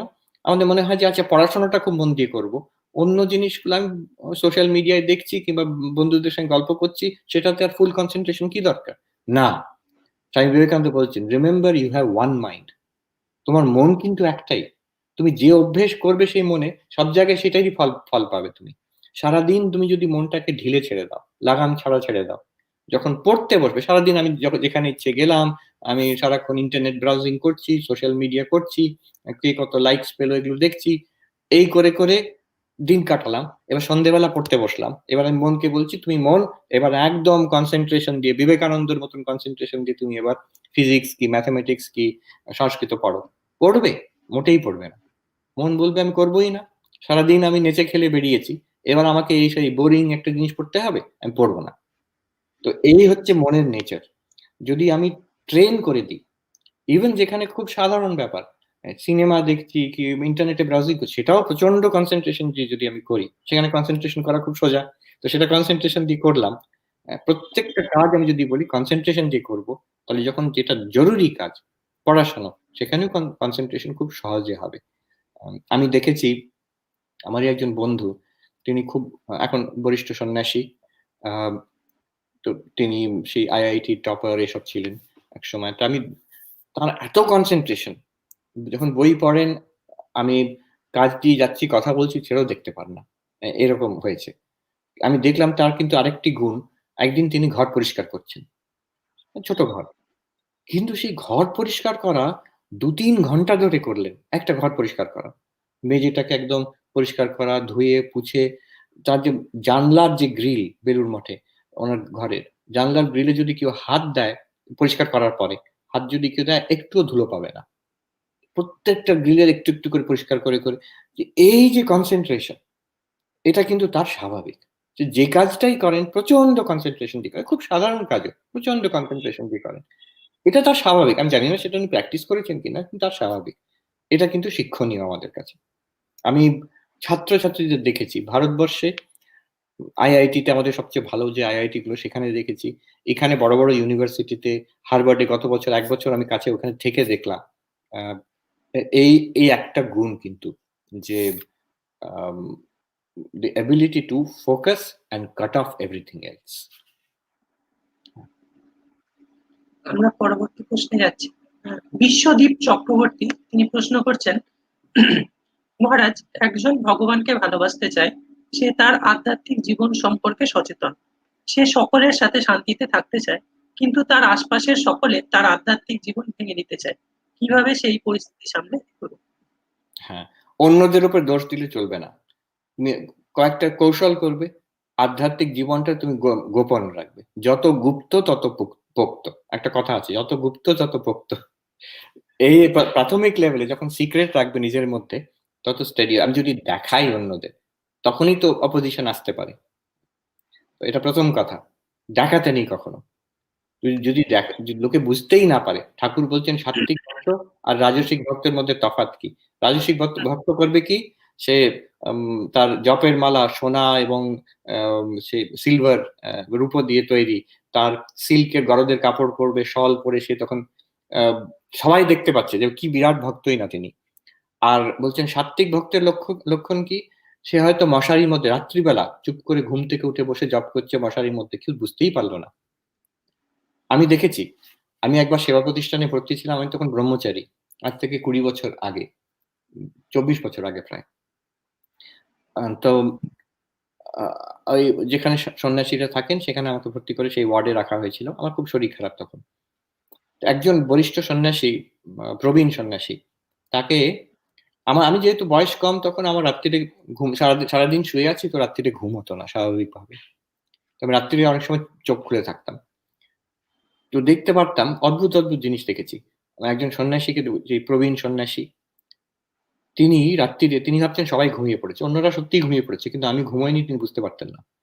তো উনি চুপ করে উঠে বসতেন বিছানায়, চারিদিকে পেশেন্টরা শুয়ে আছে, তার একটা ছোট টিনের, আমরা টিফিন বাক্স বলি যেমন, ঠিক ওইরকম টিফিন বাক্স টিনের, সেটার মধ্যে কি ছিল আমি, অন্য কেউ জানতো না, রাত্রিরে উনি খুলতেন সেটা, খুলে সেখানে ঠাকুরমা স্বামীজির ছবি ছিল, সেটাকে বার করতেন, বালিশের উপরে রেখে সারা রাত জপ আর ধ্যান করছেন, সারা রাত। ভোরবেলা যখন ব্রাদাররা আসবে, ভোর হওয়ার আগেই ডিউটি চেঞ্জ হচ্ছে, তখন টুক করে উনি ছবিগুলো ঢুকিয়ে বাক্সটি বন্ধ করে আবার যেন ঘুমোচ্ছেন এরকম শুয়ে পড়লেন। তো আমি একদিন সকালে বললাম, মহারাজ আপনাকে ধরে ফেলেছি, আপনি রাত্রিতে কি করেন আমি বুঝতে পেরে গেছি, আমি দেখতে পেয়েছি। তখন উনি এম্বারেসড, একটু লজ্জিত হয়ে হেসে বললেন, ও আমি তো নিশাচর, নিশাচর মানে রাক্ষস, আমি তো নিশাচর, রাত্রিরে ঘুরে বেড়াই। এই দেখুন সাত্ত্বিক ভক্তের লক্ষণ, কেউ জানতে পারবে না যে কে কি করছে। এরকম একটা জিনিস করো। দ্বিতীয় হচ্ছে, যেটা অপোজিশন সেটাই কিন্তু সহায়ক। একজন সাধু সন্ন্যাসী বললেন, যে বাধক হ্যাঁ ও সাধক বানতা হ্যাঁ। বাধক মানে যেটা আটকাচ্ছে, সেটাও কিন্তু তোমার হেল্পার। হেল্পার কেন? যে তোমাকে অবস্ট্রাক্ট করছে যখন, তোমার যে দিব্য গুণগুলো, যেগুলো সাত্ত্বিক গুণ, সেগুলোকে কিন্তু প্রকাশিত করতে সাহায্য করছে। তোমার সহিষ্ণুতা কি করে বাড়বে? আমরা যে ঠাকুরও বলেছেন, মাও বলেছেন যে সহ্যের সমান গুণ নেই বাবা। ঠাকুর বলছেন যে সয় সে রয়, যে না সয় তার নাশ হয়। ঠাকুর কথা নিয়ে খেলছেন। কিন্তু এই যে আমার সহ্য করার ক্ষমতা, এটা আমাদের কি করে বাড়বে যদি কেউ অপোজ না করে, যদি কেউ আমার উপর চাপ না দেয়, কেউ আমাকে বাধা না দেয়। তো বাধা দিচ্ছে, এটা আমরা ভাবতে হবে এটা একটা দারুণ অপরচুনিটি প্র্যাকটিস করার জন্য। বুদ্ধিজমে কথা আছে একটা, মহায়ান বুদ্ধিজমে, যেটা পয়জন সেটাই আবার মেডিসিন হয়ে যায়। সে আমরা মেডিসিন কি করে হয়, যেটা রোগ হয় সেই জীবাণুটাকেই আরেকটু দুর্বল করে সেটার থেকেই তার ভ্যাকসিন তৈরি হয়ে যায়। কোভিড এর ভ্যাকসিনের চেষ্টা চলছে এখানে। তো আমরা যে অপোজিশনটা পাচ্ছি, সেটাকে আমি মনে মনে কি করে আমি I can convert into practice. যদি কেউ করতে পারে, সহজ নয়, যদি মাথা ঠান্ডা রেখে করতে পারি, লোকে বাধা দেওয়ার সময় সেটাকেই আমি সেখানে আমার পেশেন্স প্র্যাকটিস করলাম, আমার প্রেম ভালোবাসা সেটারও প্র্যাকটিস হলো, মনটাকে শান্ত রাখতে পারছি কিনা, এটা দারুণ অপরচুনিটি। কেউ কটু কথা বলছে, কেউ ডিস্টার্ব করছে, যদি সেখানে আমি মন শান্ত রাখতে পারি, তার জব ধ্যানের সময় মন কিন্তু নিশ্চয়ই শান্ত থাকবে। এই দুটো কথা বললাম। হ্যাঁ, একটা হচ্ছে যে একটু গোপন রাখতে হয়, সাত্ত্বিক ভক্ত হতে হয়, লোকের সঙ্গে don't go into a clash. আর দ্বিতীয় হচ্ছে যে যেটাই অপোজিশন আসছে, use it to become more spiritual. Practice করার এটা একটা সুযোগ। পরবর্তী প্রশ্ন রামকৃষ্ণ মন্ডলের কাছ থেকে, হ্যাঁ, বিবেকানন্দ কালচারাল স্টেশনের পরিচালক। মহারাজ, আধ্যাত্মিক জীবন গঠনের জন্য যে সংগ্রাম আমাদের করতে হয়, সেই সংগ্রাম করতে গিয়ে যদি কখনো হতাশা আসে, তখন কি করা প্রয়োজন? যারা শ্রোতা আছে তাদের আমি বলে দিই, আমাদের রামকৃষ্ণ বাবু কিন্তু এটা পরিচালনা করছেন, আর এটা he is one of the organizers of this whole program Sridhar বাবুর সঙ্গে। তো হতাশা আসবে যদি, কালকেই পড়ছিলাম বুচেশানজি মহারাজেরই কথাতে, যে এটা স্বাভাবিক। কখনো, কখনো ড্রাই মনে হবে, শুষ্ক মনে হবে। কখনো, কখনো মনে হবে কিছুই তো হচ্ছে না। কখনো, কখনো মনে হবে যে আ অন্য কিছু করলে হয়। এগুলো সব মনের ট্রিক। মনে রাখতে হবে, মহাপুরুষরা অনেকে আছে, অনেক উদাহরণ এরকম আমাদের জীবনে এক্সাম্পল আছে। আমাদের নিজেদেরই ইন্ডিয়ান সভ্যতাতে এবং আ বিশ্বতে সব ধর্মের মধ্যে আছেন, যারা আধ্যাত্মিক জীবনে সফল হয়েছেন, ভগবান লাভ করেছেন। অতএব সম্ভব। দ্বিতীয় কথা মনে রাখতে হবে, শ্রীকৃষ্ণ বলছেন যে এখানে কোনো ক্ষয় নেই। আ যে এই আধ্যাত্মিক পথে যে একবার হাঁটতে আরম্ভ করেছে, শ্রীকৃষ্ণ গীতাতে অর্জুনকে বলছেন। উনি একই প্রশ্ন করেছিলেন অর্জুন, যে হতাশ হয়ে যায় যে এই জীবনে যদি না হয় তাহলে কি সব গেল? বলছেন না, যে এই পথে, স্পিরিচুয়াল পথে হাঁটতে আরম্ভ করেছে, তার কোনো লস নেই। এগুলো সব জমা থাকে। যদি কিছুই না হলো, এই সব জমা থাকলো। এরপরে আবার যেখানে শেষ হয়েছিল সেখান থেকে আরম্ভ হবে। If you compare it with other things, সাংসারিক, জাগতিক যত সব আছে, টাকা-পয়সা অর্জন করা, বিদ্যা অর্জন করা, অ্যাম লোকজন, স্বামী-স্ত্রী, ছেলে-মেয়ে, নাতি-নাতনি, এসব কিন্তু কোনটাই থাকবে না। সব চলে যাবে। এমনকি আমার নিজের দেহটাও চলে যাবে। কিন্তু এই স্পিরিচুয়াল প্র্যাকটিস করে গেছি, এটা যাবে না। এটা সংস্কার রূপে থেকে যাবে, আর কর্মে ফলের রূপে থেকে যাবে। শ্রীকৃষ্ণ বলছেন যে, এরকম লোকের কি হবে? আর যদি ভগবান লাভ না হয়, সে স্বর্গে যাবে। সে মৃত্যুর পরে সে অনেক কাল স্বর্গে থেকে সবচেয়ে ভালো মানুষ, যে জগতে বড়, বড় কাজ করে গেছে, তাদের যা গতি হবে, এই আধ্যাত্মিক লোকের যার ভগবান লাভ হয়নি এখনো অব্দি, তার সেই গতি হবে। এবং তারপরে বলছেন, আবার শুচিনাম শ্রীমতাম গেহে যোগভ্রষ্ট অভিজায়তে। আবার সে জন্ম গ্রহণ করবে তেমন ফ্যামিলি, যেখানে স্পিরিচুয়ালিটির আরো বেশি সুযোগ পাবে সে। সে তীব্রভাবে আরো এগিয়ে যাবে পরের জন্মে। এটা হচ্ছে মিনিমাম। যদিও কিছুই মনে হচ্ছে না হয়। তো এটাও মনে রাখতে হবে। আচ্ছা, আরেকটা কথা বলি এখানে। এই গত বছর হার্ভার্ড ইউনিভার্সিটিতে একটা পড়ার সুযোগ হয়েছিল। সেখানে আমি একজন প্রফেসর, খুব নামকরা প্রফেসর, নাম বলতে পারি, প্রফেসর পরিমল পাটিল। তিনি ইন্ডিয়ান হেরিটেজ মানে ডিসেন্টের, ইন্ডিয়ান ফিলসফি পড়ান সেখানে। খুব ব্রিলিয়ান্ট মানুষ। এত ব্রিলিয়ান্ট যে আমাকে অন্যরা বলেছিল যে, "সাবধান, ও ক্লাসে গেলে তুমি জানো তো what you are going in for?" তো তিনি আমাকে একটা প্রশ্ন করেছিলেন যে, "আপনি তো সন্ন্যাসী। তো এই কথার জবাব দিন তো। ব্রহ্মজ্ঞান", উনি বুদ্ধিজম পড়াচ্ছিলেন। তো বলছেন, "নির্বাণ কতজনকার হয়েছে?" আমরা তো পরিষ্কার বলতে হবে যে খুব অল্প জনকারই দেখা যায় যারা ঠিক, ঠিক আধ্যাত্মিক আ মানে একটা স্পিরিচুয়াল লেভেলে পৌঁছতে পেরেছেন। তাদের সংখ্যা অতি অল্প। তো ধরেই নেওয়া যাচ্ছে যে এতজন অল্প জনেরই যদি হয়, তাহলে তো চান্স খুবই কম। তো এটা কি করা উচিত? কেন এই পথে আমরা এগোবো? যদি এত অল্প লোকই সাকসেস পায়। তো প্রশ্নটা বোঝা গেল, এই পথে কেন এগোবো যদি কতজন আর বিবেকানন্দ হতে পেরেছে, কতজন আর ব্রহ্মানন্দ হতে পেরেছে। তো আ এ এ এটা আমরা কেন করব? আধ্যাত্মিক জীবন কেন যাপন করব আমরা? এই প্রশ্ন উনি করলেন। তা আমি ২ টি জবাব দিলাম। উনি আরেকটি ৩য় জবাব দিলেন। আমি ৩ টে জবাবই বলছি এখানে রামকৃষ্ণ প্রশ্নের জবাবে। আমি ২ টি জবাব দিলাম যে কেন আধ্যাত্মিক জীবনে যাওয়া উচিত। ১ম কথা হচ্ছে, বেদান্তের মতে সবাই ব্রহ্মজ্ঞান লাভ করবে। এই জন্মেই হোক আর পরের জন্মে হোক। এটা যেহেতু আমাদের স্বরূপই হচ্ছেন ব্রহ্ম, আমরা আসলেই ব্রহ্ম। কে আটকাতে পারে? কতদিন আটকাতে পারে? এই জন্মে হোক, পরের জন্মে হোক, আমরা পাবোই পাবো সেকে। অন্য কিছু পাই আর না পাই, এটা তো হতেই হবে। তো এটা একটা সিউরিটি। আম ঠাকুর বলছেন যে, "কাশীতে কেউ অভুক্ত থাকে না। অন্নপূর্ণার এলাকায় অভুক্ত কেউ থাকে না। তবে কেউ সকালবেলা খেতে পায়, কেউ দুপুরবেলা, কাউ কাউকে আবার সন্ধ্যা অব্দি অপেক্ষা করতে হয়।" তো ঠিক তেমনই আ ব্রহ্মজ্ঞান সবাইকারই হবে। ১ম কথা। ২য় কথা হচ্ছে, একবার এই আধ্যাত্মিক জীবনের টেস্ট পেলে, ভক্তির, সেবার, জ্ঞানের, ধ্যানের কেউ যদি একটু স্বাদ পায়, আর কি করবে সে জীবনে? একজন কেউ যদি বুঝতে পারে যে এটা এতই ইম্পর্টেন্ট, এতই আসল, মানে importance in our life, meaningful in our life, এছাড়া এর তুলনায় সবই তো ফ্যাকাশে পড়ে যায়। তা কি করবে আর? এটাকেই করতে হবে। তো এই দুটো কারণ আমি বললাম।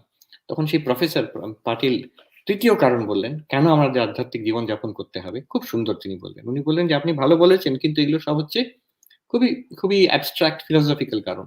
কোনো না কোনো জন্মতে ভগবান লাভ হবে। আচ্ছা ঠিক আছে। কিন্তু এটা একটু অ্যাবস্ট্রাক্ট, একটু ফিলোসফিক্যাল, দার্শনিক দিক থেকে বলা হলো। দ্বিতীয়, এছাড়া আর কি করবে? এটাও একটা খুব উচ্চ কথা বলা হলো, দার্শনিক কথা। আমি একটা প্র্যাকটিক্যাল কথা বলি। উনি বললেন যে, এই জীবনে যে হাঁটতে আরম্ভ করে আধ্যাত্মিক জীবনে, এটার থেকে এত স্ট্রেংথ পায়, আনন্দ পায়, শান্তি পায়। কবে নির্বাণ লাভ হবে, ভগবান লাভ হবে সেটা তো দূরের কথা। কিন্তু এখনই যে ফলগুলো পাচ্ছি, সেই জন্যই মানুষ থাকে এটাতে। সেই জন্যই ধরে রাখে। আমার এত সুন্দর লাগলো কথাটা। ঠিক কথা কিন্তু। এটা কি করে পরীক্ষা করা যেতে পারে? যে যখন আধ্যাত্মিক জীবনে হতাশ মনে হয়, তাহলে নিজেকে একটা প্রশ্ন করতে হবে। আচ্ছা, আমি তো হতাশ মনে হচ্ছে, তাহলে ছেড়ে দিই। আর জপ ধ্যান করব না, আর মন্দিরে যাব না, আর গীতা, উপনিষদ, দার্শনিক বই পড়ব না। এসব কথা একদম কোনো কিছু করব না, ধ্যান করব না। মানুষের সেবা করার দরকার নেই। আমি একদম সংসারে ডুবে যাই এবার। কক্ষনো হবে না সেটা। নিজের মনই বলে দেবে যে একেবারে নয়। তার মানে এই যেটা আমার এখনো একটু কষ্ট হচ্ছে, পারছি না মনে হচ্ছে, তার মধ্যে কিন্তু কতটা আমার অ্যাট্রাকশন আছে যে আমি আর ছাড়তে পারছি না এটা। এই যে ছাড়তে পারছি না, then you are safe। মানে তোমার ভগবান লাভ হওয়া অবধি, ব্রহ্মজ্ঞান লাভ হওয়া অবধি, নির্বাণ অবধি তুমি এটা করে যাবে। তুমি চাইলেও ছাড়তে পারবে না। আমরা পরবর্তী প্রশ্নে চলে যাই। তোরসা চ্যাটার্জি জিজ্ঞাসা করছেন, কর্মজীবন এবং ধর্মজীবন এই দুই কি কোথাও কি এক, নাকি কর্মজীবন ও ধর্মজীবনের মধ্যে কোনো পার্থক্য আছে? এই এই প্রশ্নটাই আজকে আলোচ্য বিষয় ছিল যে, কর্মজীবন আর ধর্মজীবনে পার্থক্য রাখলে কি মুশকিল হয়।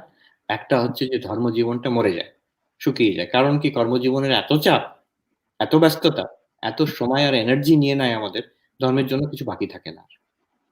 এটা একটা ছোট ক্ষুদ্র হতে, হতে সকালে একটু পুজো করে নিলাম, কি সন্ধ্যেবেলা একটু জপ করে নিলাম, হয়ে গেল।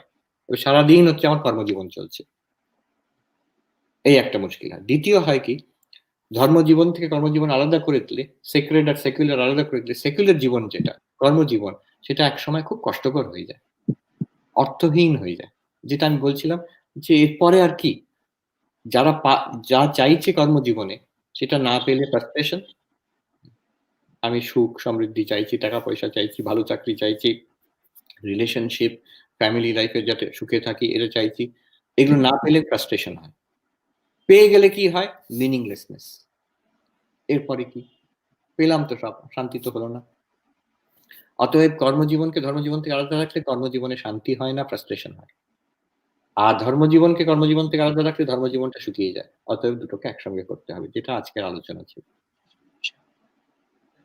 পরবর্তী প্রশ্ন অনুরাধা রায়চৌধুরী তিনি জিজ্ঞাসা করছেন, মহারাজ যদি জীবনে দর্শনের প্রয়োজনীয়তার কথা বলেন, philosophy as a great and essential subject in our life.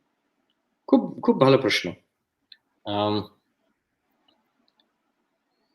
আমি একটা দর্শনের বই, ওয়েস্টার্ন ফিলোসফির বই আমার এখনো মনে আছে, সাধারণ বই একটা, কিন্তু তার আরম্ভটা এত ভালো ছিল যে আরম্ভতে জিজ্ঞেস করছেন যিনি প্রফেসর লিখেছেন যে কি দরকার দর্শন।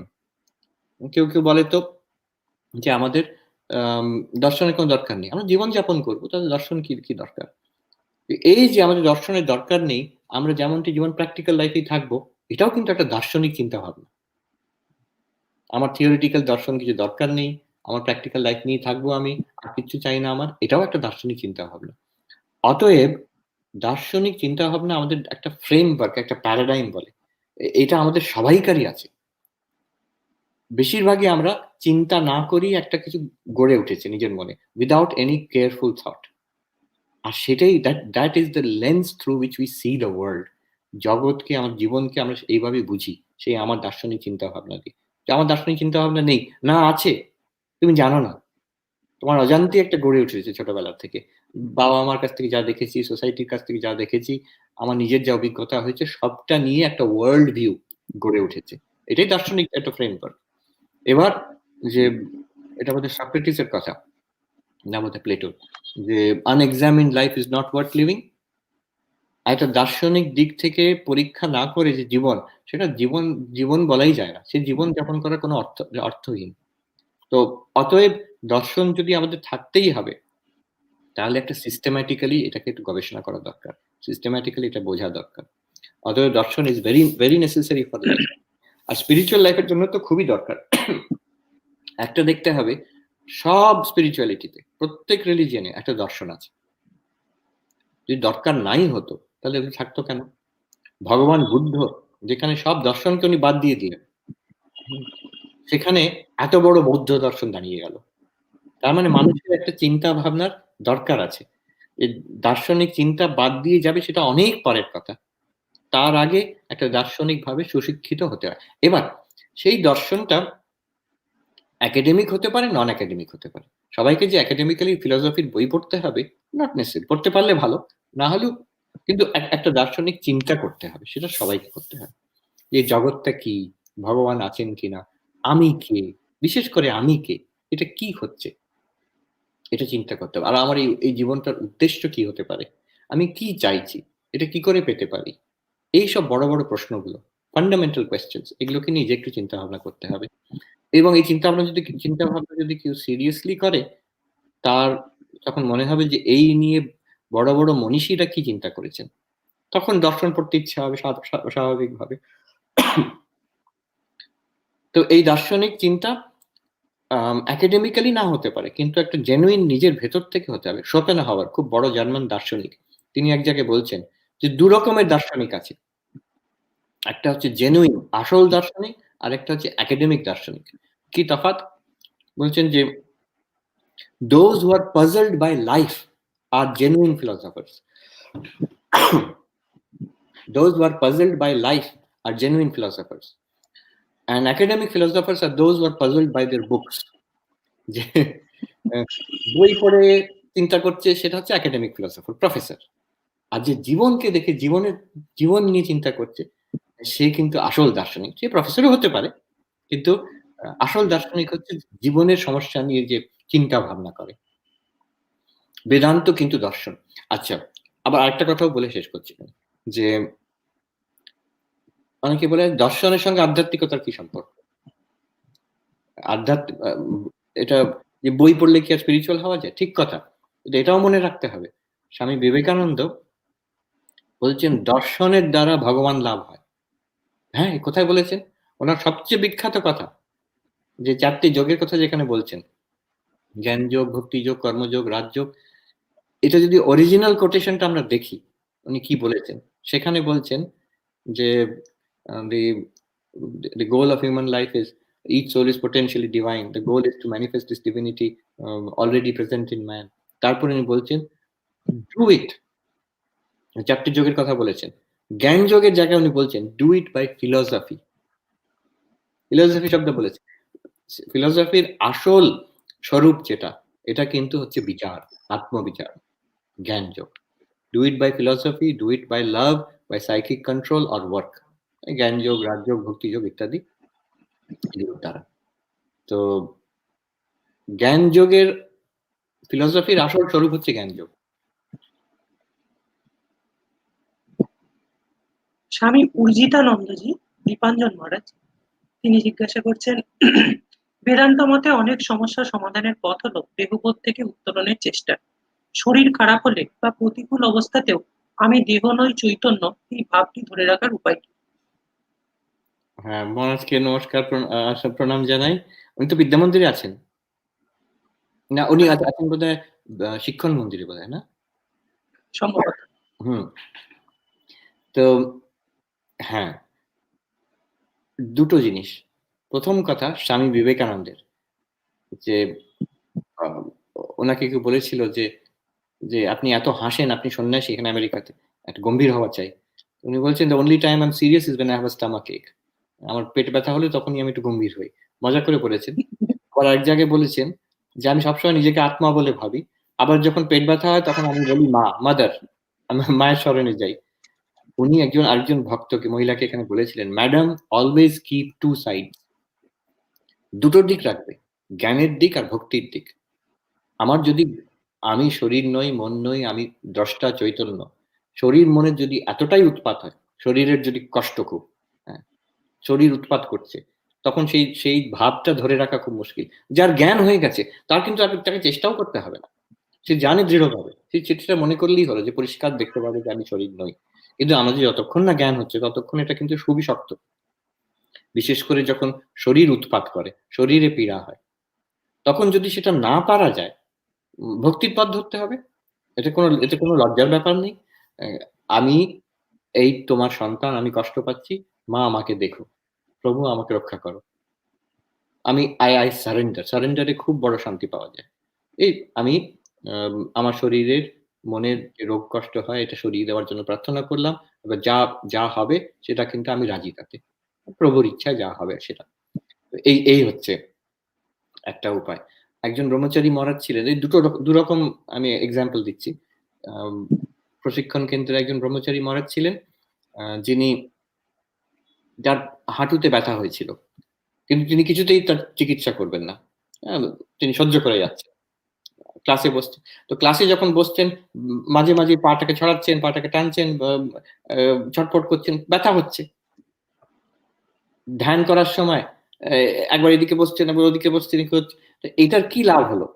আমি যদি ধ্যানে মন দিতে পারছি না, আ বেদান্ত পড়াশোনার সময় মন দিতে পারছি না, মনটা সবসময় ব্রহ্মের উপরে নয় হাঁটুর উপরেই যদি গেল, তাহলে এই সহ্য করার লাভটা কি হলো? সেখান থেকে অনেক বেটার হচ্ছে ডাক্তার দেখিয়ে দিই, ওষুধ নিই, ওষুধ নিয়ে চিকিৎসা করে ঠিক হয়ে যাক।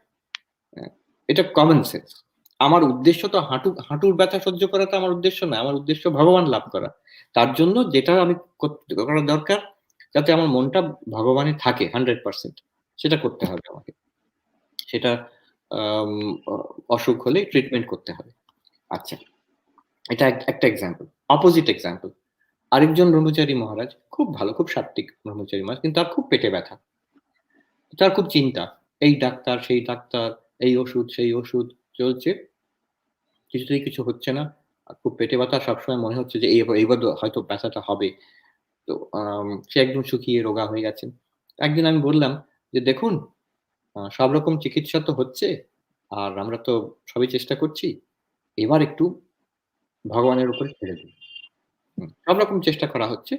এবার মন থেকে ছেড়ে দিন ঈশ্বরের উপরে। যা হবে, হবে। আমি কিন্তু আমার মনটা দিই পেট ব্যথার উপরে নয়, কিন্তু আমার নিজের সাধন ভজনের উপরে।" তো তিনি খুব সাত্ত্বিক প্রকৃতির মানুষ। তিনি বললেন, "হ্যাঁ, ঠিক বলেছেন।" তাতে করলেন। পরে আমাকে চিঠি লিখেছিলেন, যে আশ্রমে গেছিলেন, যে আমার কিন্তু সেই পেট ব্যথা একদম সেরে গেছে। আর আপনি খুবই ভালো কথা বলেছিলেন। ওসব চিন্তা না করে আমি ঈশ্বরে মন দিলাম। ট্রিটমেন্টের মতন চলছে। এবার দেখুন এই দুটো এক্সাম্পল। একটা হচ্ছে যে কিছুতেই আমি পাত্তা দেব না শরীরকে, আমি ট্রিটমেন্ট দেব না, তাতে কিন্তু ভগবানের দিক থেকে সরে যাচ্ছে। আরেকটা হচ্ছে যে আমি ট্রিটমেন্ট করছি সেটা নিয়েই এত মেতে আছি, তাতেও কিন্তু ভগবানের দিক থেকে সরে যাচ্ছে। অতএব ব্যালেন্স, মধ্যপন্থা অবলম্বনীয়, যেটা ভগবান বুদ্ধ বলেছেন। আমার ট্রিটমেন্ট করতে হবে, কমন সেন্স ব্যবহার করতে হবে। আর চেষ্টা করতে হবে মনটা যাতে ঈশ্বরে রাখি, কিংবা আমি শরীর মনের দ্রষ্টা এই ভাবটাতে রাখি। দুটোই ভালো।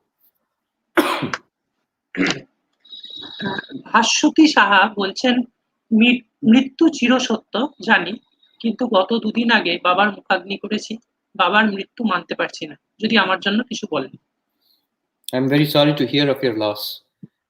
এটা তো খুবই কষ্টকর। এই বিশেষ সদ্য যদি খুব আপনজনের কারোর, বিশেষ করে বাবা-মার মৃত্যু হয়, এটাও কিন্তু একটি আধ্যাত্মিক, I will say উইন্ডো, একটা অপরচুনিটি খোলে এখানে।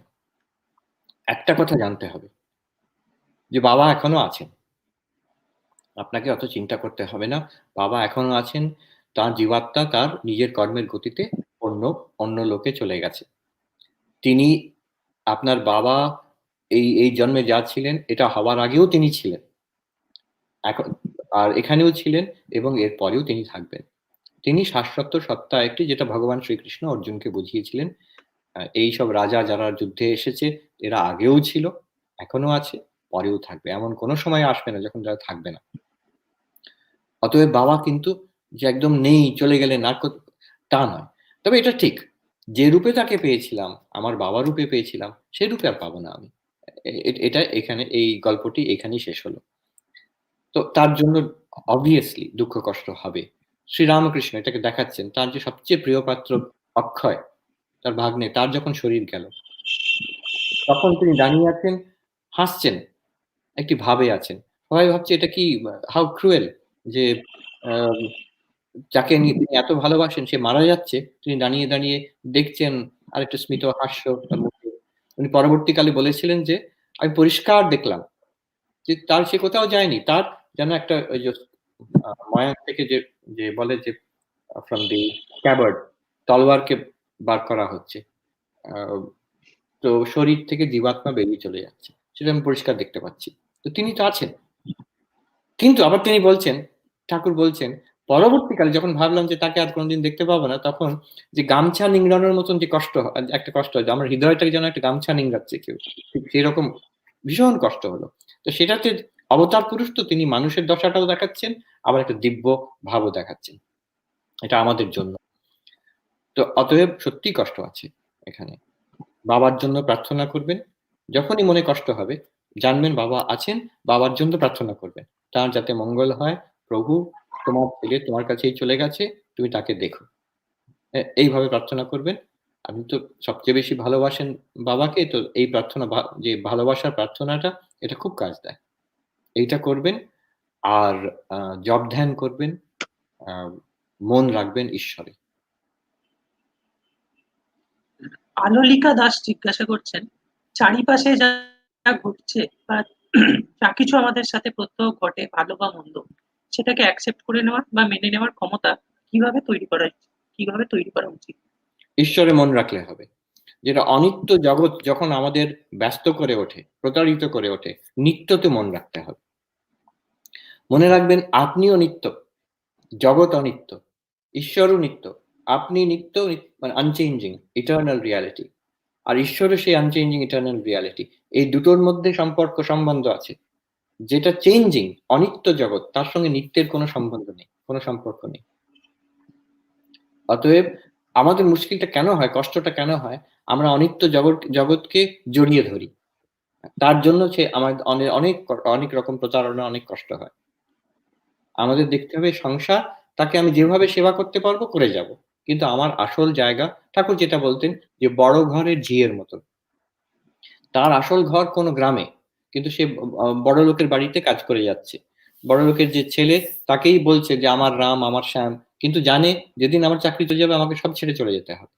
সেখানে সে নিষ্ঠাভাবে কাজ কাজ করে গেল, মন প্রাণ দিয়ে কাজ করে গেল, কিন্তু একবারও মনে করে না যে এটাই আমার আসল জায়গা। আমার আসল জায়গা আমার গ্রামের বাড়ি, আমার আসল জায়গা ঈশ্বর, আমার আসল জায়গা ঠাকুর আর মা। এইবার এই সংসার হচ্ছে ঠাকুর মায়ের সংসার। সেখানে আমি যতটুকু আমার কাজ, আমার সেবা করতে হবে, কিন্তু কোনোদিন মনে করব না এটাই ইটার্নাল, এটাই আমার, এটা ছাড়া আমার চলবে না, একেবারে না। এই যে ডিট্যাচমেন্ট, এইটা যদি রাখে, তাহলে নিজের মন অনেক শান্ত থাকবে। দুটো একই ধরনের প্রশ্ন এসেছে, আমি দুটো একসাথে রাখতে চাইছি। হুম। যশস্বী সেন তিনি জিজ্ঞাসা করছেন, how can I influence my husband to follow spiritualism? আর সৌমালি চ্যাটার্জি তিনি জিজ্ঞাসা করছেন, আমি আমার অভিভাবকদের সাত্ত্বিক পথে নিয়ে আসতে চাই, ততই অপমানিত হই, খুব খারাপ লাগে, মোটিভেশন চলে যায়, জীবন আকাঙ্ক্ষা চলে যায়। আহ, তিনিও জিজ্ঞাসা করছেন যে তার অভিভাবকদের সাত্ত্বিক পথে তিনি আনতে পারবেন কিভাবে। আমি তিনটে জিনিস বলছি এখানে।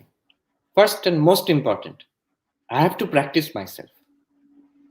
আমার নিজের জীবন দেখে অন্যদের জীবন গঠন হবে। আমাকে অত বলার দরকার নেই, আমাকে নিজে করার দরকার। আমি যদি মন শান্ত রাখতে পারি, তাহলে শান্ত থাকার যে বেনিফিটস, সেটা বিষয়ে আমাকে লেকচার দিতে হবে না। আমার শান্ত ভাব দেখেই মানুষের ইচ্ছা হবে এরকম হলে, হতে পারলে তো ভালো হয়। আমরা যখন ব্রহ্মচারী, আমাদের কথাই ভাবুন না, আমরা সন্ন্যাসী হতে এসেছি, ব্রহ্মচারী, আমাদের যে আচার্য দেবরা যারা আছেন, তাদের দেখেই আমাদের মনে হতো, আচ্ছা, বেদান্ত অধ্যয়ন করলে, বেদান্ত চর্চা করলে এরকম হওয়া যায়, তাহলে আমরা করবো। তো তাদের জীবন দেখে আমাদের একটা ইন্সপিরেশন মনে হয়, তারা কি আনন্দে আছেন, তারা কি শান্তিতে আছেন, তাদের কত গাম্ভীর্য, কত ডেপথ, এটা আমার যদি একটু হয়। এইরকম যদি কেউ ইনফ্লুয়েন্স করতে পারে অন্যদের, নিজের জীবনে আপনি শান্তি পান, দেখবেন অন্যরাও চাইবে। You will become a blessing to others, that's number one. Number two, আমি বলবো না, কিন্তু এমন এমন এক্সাম্পল তাদের সামনে রাখতে হবে, যে সেটা স্টুডেন্ট হোক, নিজের আশেপাশের লোক হোক, নিজেদের ছেলে মেয়ে হোক, যাতে তারা ইন্সপায়ার্ড হয়ে যায়। স্বামী বিবেকানন্দ বলুন, অ্যালবার্ট আইনস্টাইন বলুন, কিংবা যারা বড় বড় দার্শনিক, বড় বড় যারা আম, মানে অধ্যাত্ম জীবনের হোক, জীবনে যারা অন্যদের জন্য করেছেন এবং which are who are good examples to others, তো তাদের যে লাইফ স্টোরি, আমি বলছি না এই দেখো তুমি এরকম এরকম হতে পারো, দ্যাট ইজ ইন্সপায়ারিং। সবাই ইন্সপিরেশন চায়, কে ভালো হতে না চায়, কে বড় হতে না চায়। তো কি করে আমি বড় হতে পারি, কি করে ভালো হতে পারি? অনেকে আমায় জিজ্ঞেস করেছে যে, আপনাদের আইআইটি বক্তৃতা এগুলোতে কি করে এত ইয়াং ছেলেমেয়েরা আসে? আ why is it so successful? এটা কি রহস্য? রহস্য এইটুকুই যে আম যে কথাটা আমি বলতে চাই, সেটা তার কাছে কি প্রয়োজন? এক্ষুনি কি লাভ পাবে সে সেটার থেকে? তার কি কনসেনট্রেশন বেটার হবে? তার মনের উপরে কি বেশি কন্ট্রোল আসবে? জীবনে কি সাকসেসফুল হতে পারবে? জীবনের একটা উচ্চ আদর্শ আসবে কি?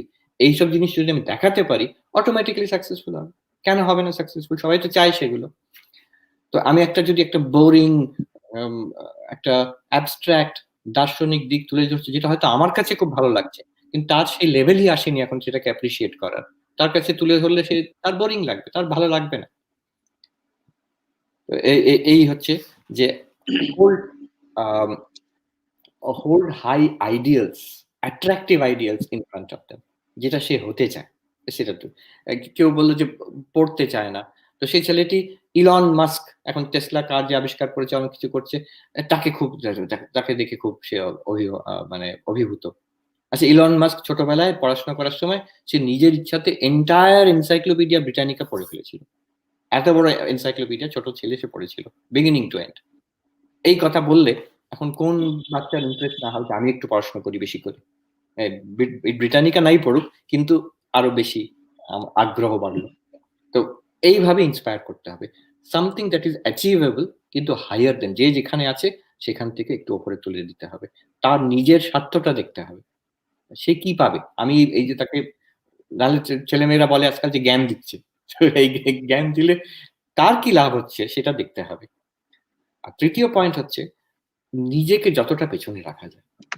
অ্যা আমি এটা তোমাদের বলছি, তুমি এগুলো করো।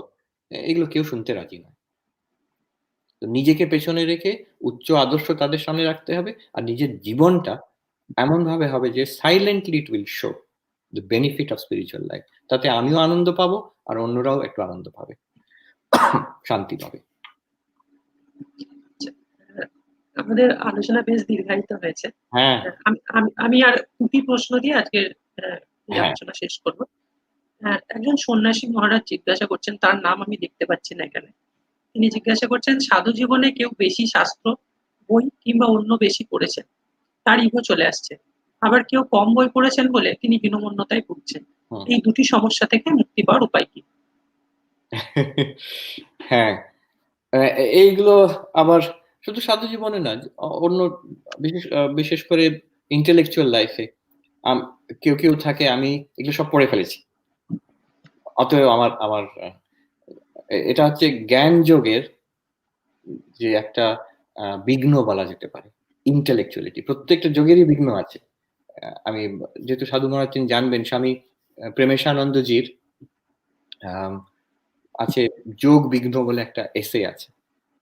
তো ৪ টে যোগের, কর্মযোগের বিঘ্ন কি, আ ভক্তি যোগের বিঘ্ন কি, রাজযোগের বিঘ্ন কি, আর জ্ঞান যোগের বিঘ্ন কি। তো জ্ঞান যোগের বিঘ্নর মধ্যে একটা হচ্ছে যে intellectuality। আমি বেদান্ত এইভাবে নিলাম যে আমি তো ওই বইগুলো পড়ে ফেলেছি। ওটা তো আমি জানি। ওটা তো আমি জানি, বইটা পড়ে ফেলেছি, এর মানে কিন্তু নয় যে আমি স্পিরিচুয়াল হয়ে গেছি। এই দুটোর মধ্যে বিরাট তফাৎ আছে। আম শাস্ত্র ব্যসন বলে। শাস্ত্র পড়াও এক রকমের বাসনা। একটা intellectual বাসনা, কিন্তু বাসনা।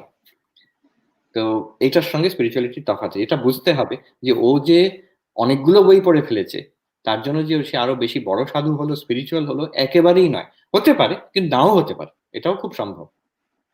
আর যদি আমার ইগো এসে যাচ্ছে যে আমি উত্তরাখণ্ডে দেখেছি।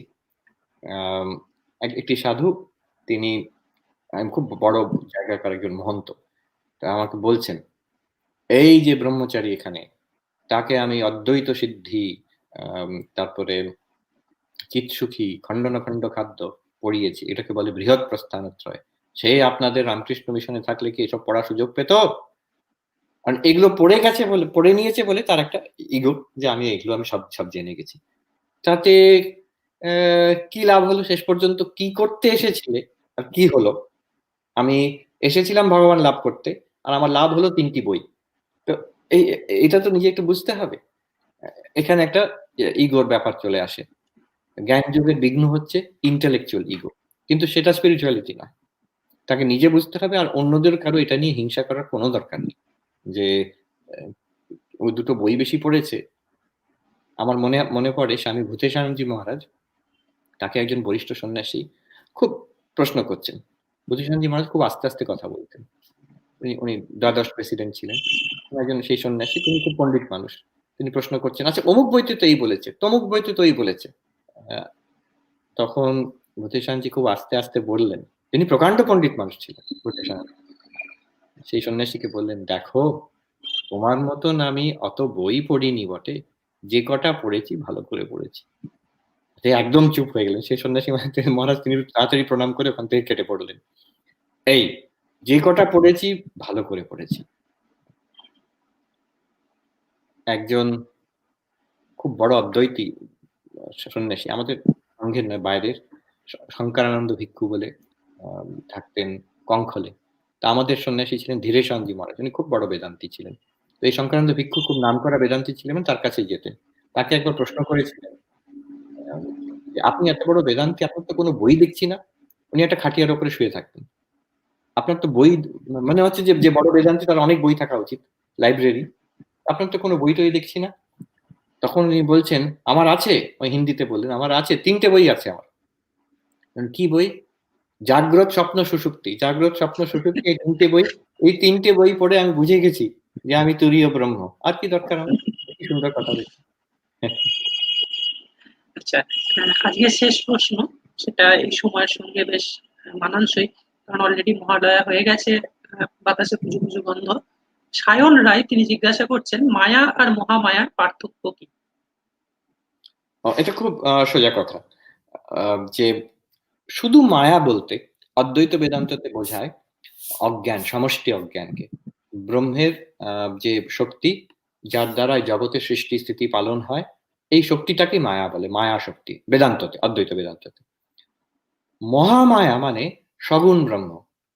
ঠাকুর বলছেন, তোমরা যাকে ব্রহ্ম বলো তাকে আমি শক্তি বলি, কালী বলি। তো মহামায়া হচ্ছেন সেই কালী। মহামায়া হচ্ছেন ঈশ্বর স্বয়ং। তাকে দেবী রূপে দেখলে তাকে বলা হয় মহামায়া। মহামায়া সেই সমষ্টি অজ্ঞান বললে হবে না। সে শুধু ব্রহ্মের শক্তি বললে হবে না। মহামায়া হচ্ছেন ব্রহ্ম স্বয়ং। তো মা, যার আরাধনা করব আমরা দুর্গা রূপে, তিনি কি?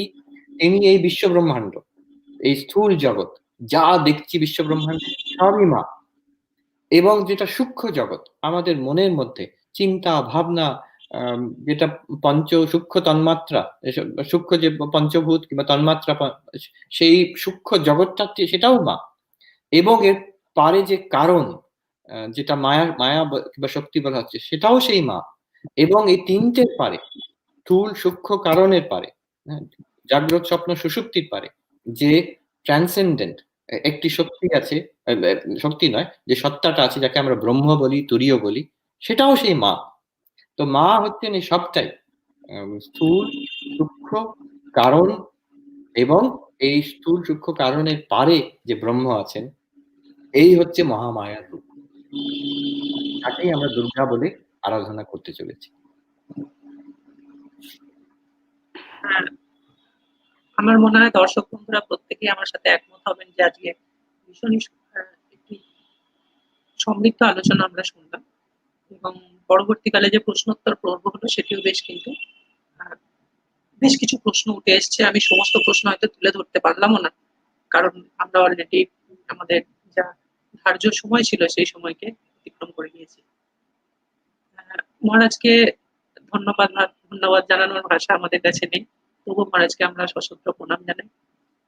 আজকে সমস্ত দর্শক বন্ধুকে আমরা আহ সশ্রদ্ধ ভালোবাসা প্রণাম জানাই, এবং তারা অংশগ্রহণ করেছেন বলে আজকের অনুষ্ঠানটি সর্বতভাবে সফল হয়েছে বলে আমি মনে করি। এবং আমি ধন্যবাদ জানাচ্ছি রামকৃষ্ণ হ্যাঁ, মন্ডলকে হ্যাঁ, তার এই সুন্দর অনুষ্ঠানটি আয়োজন করার জন্য। নমস্কার। নমস্কার। আনন্দে থাকবেন।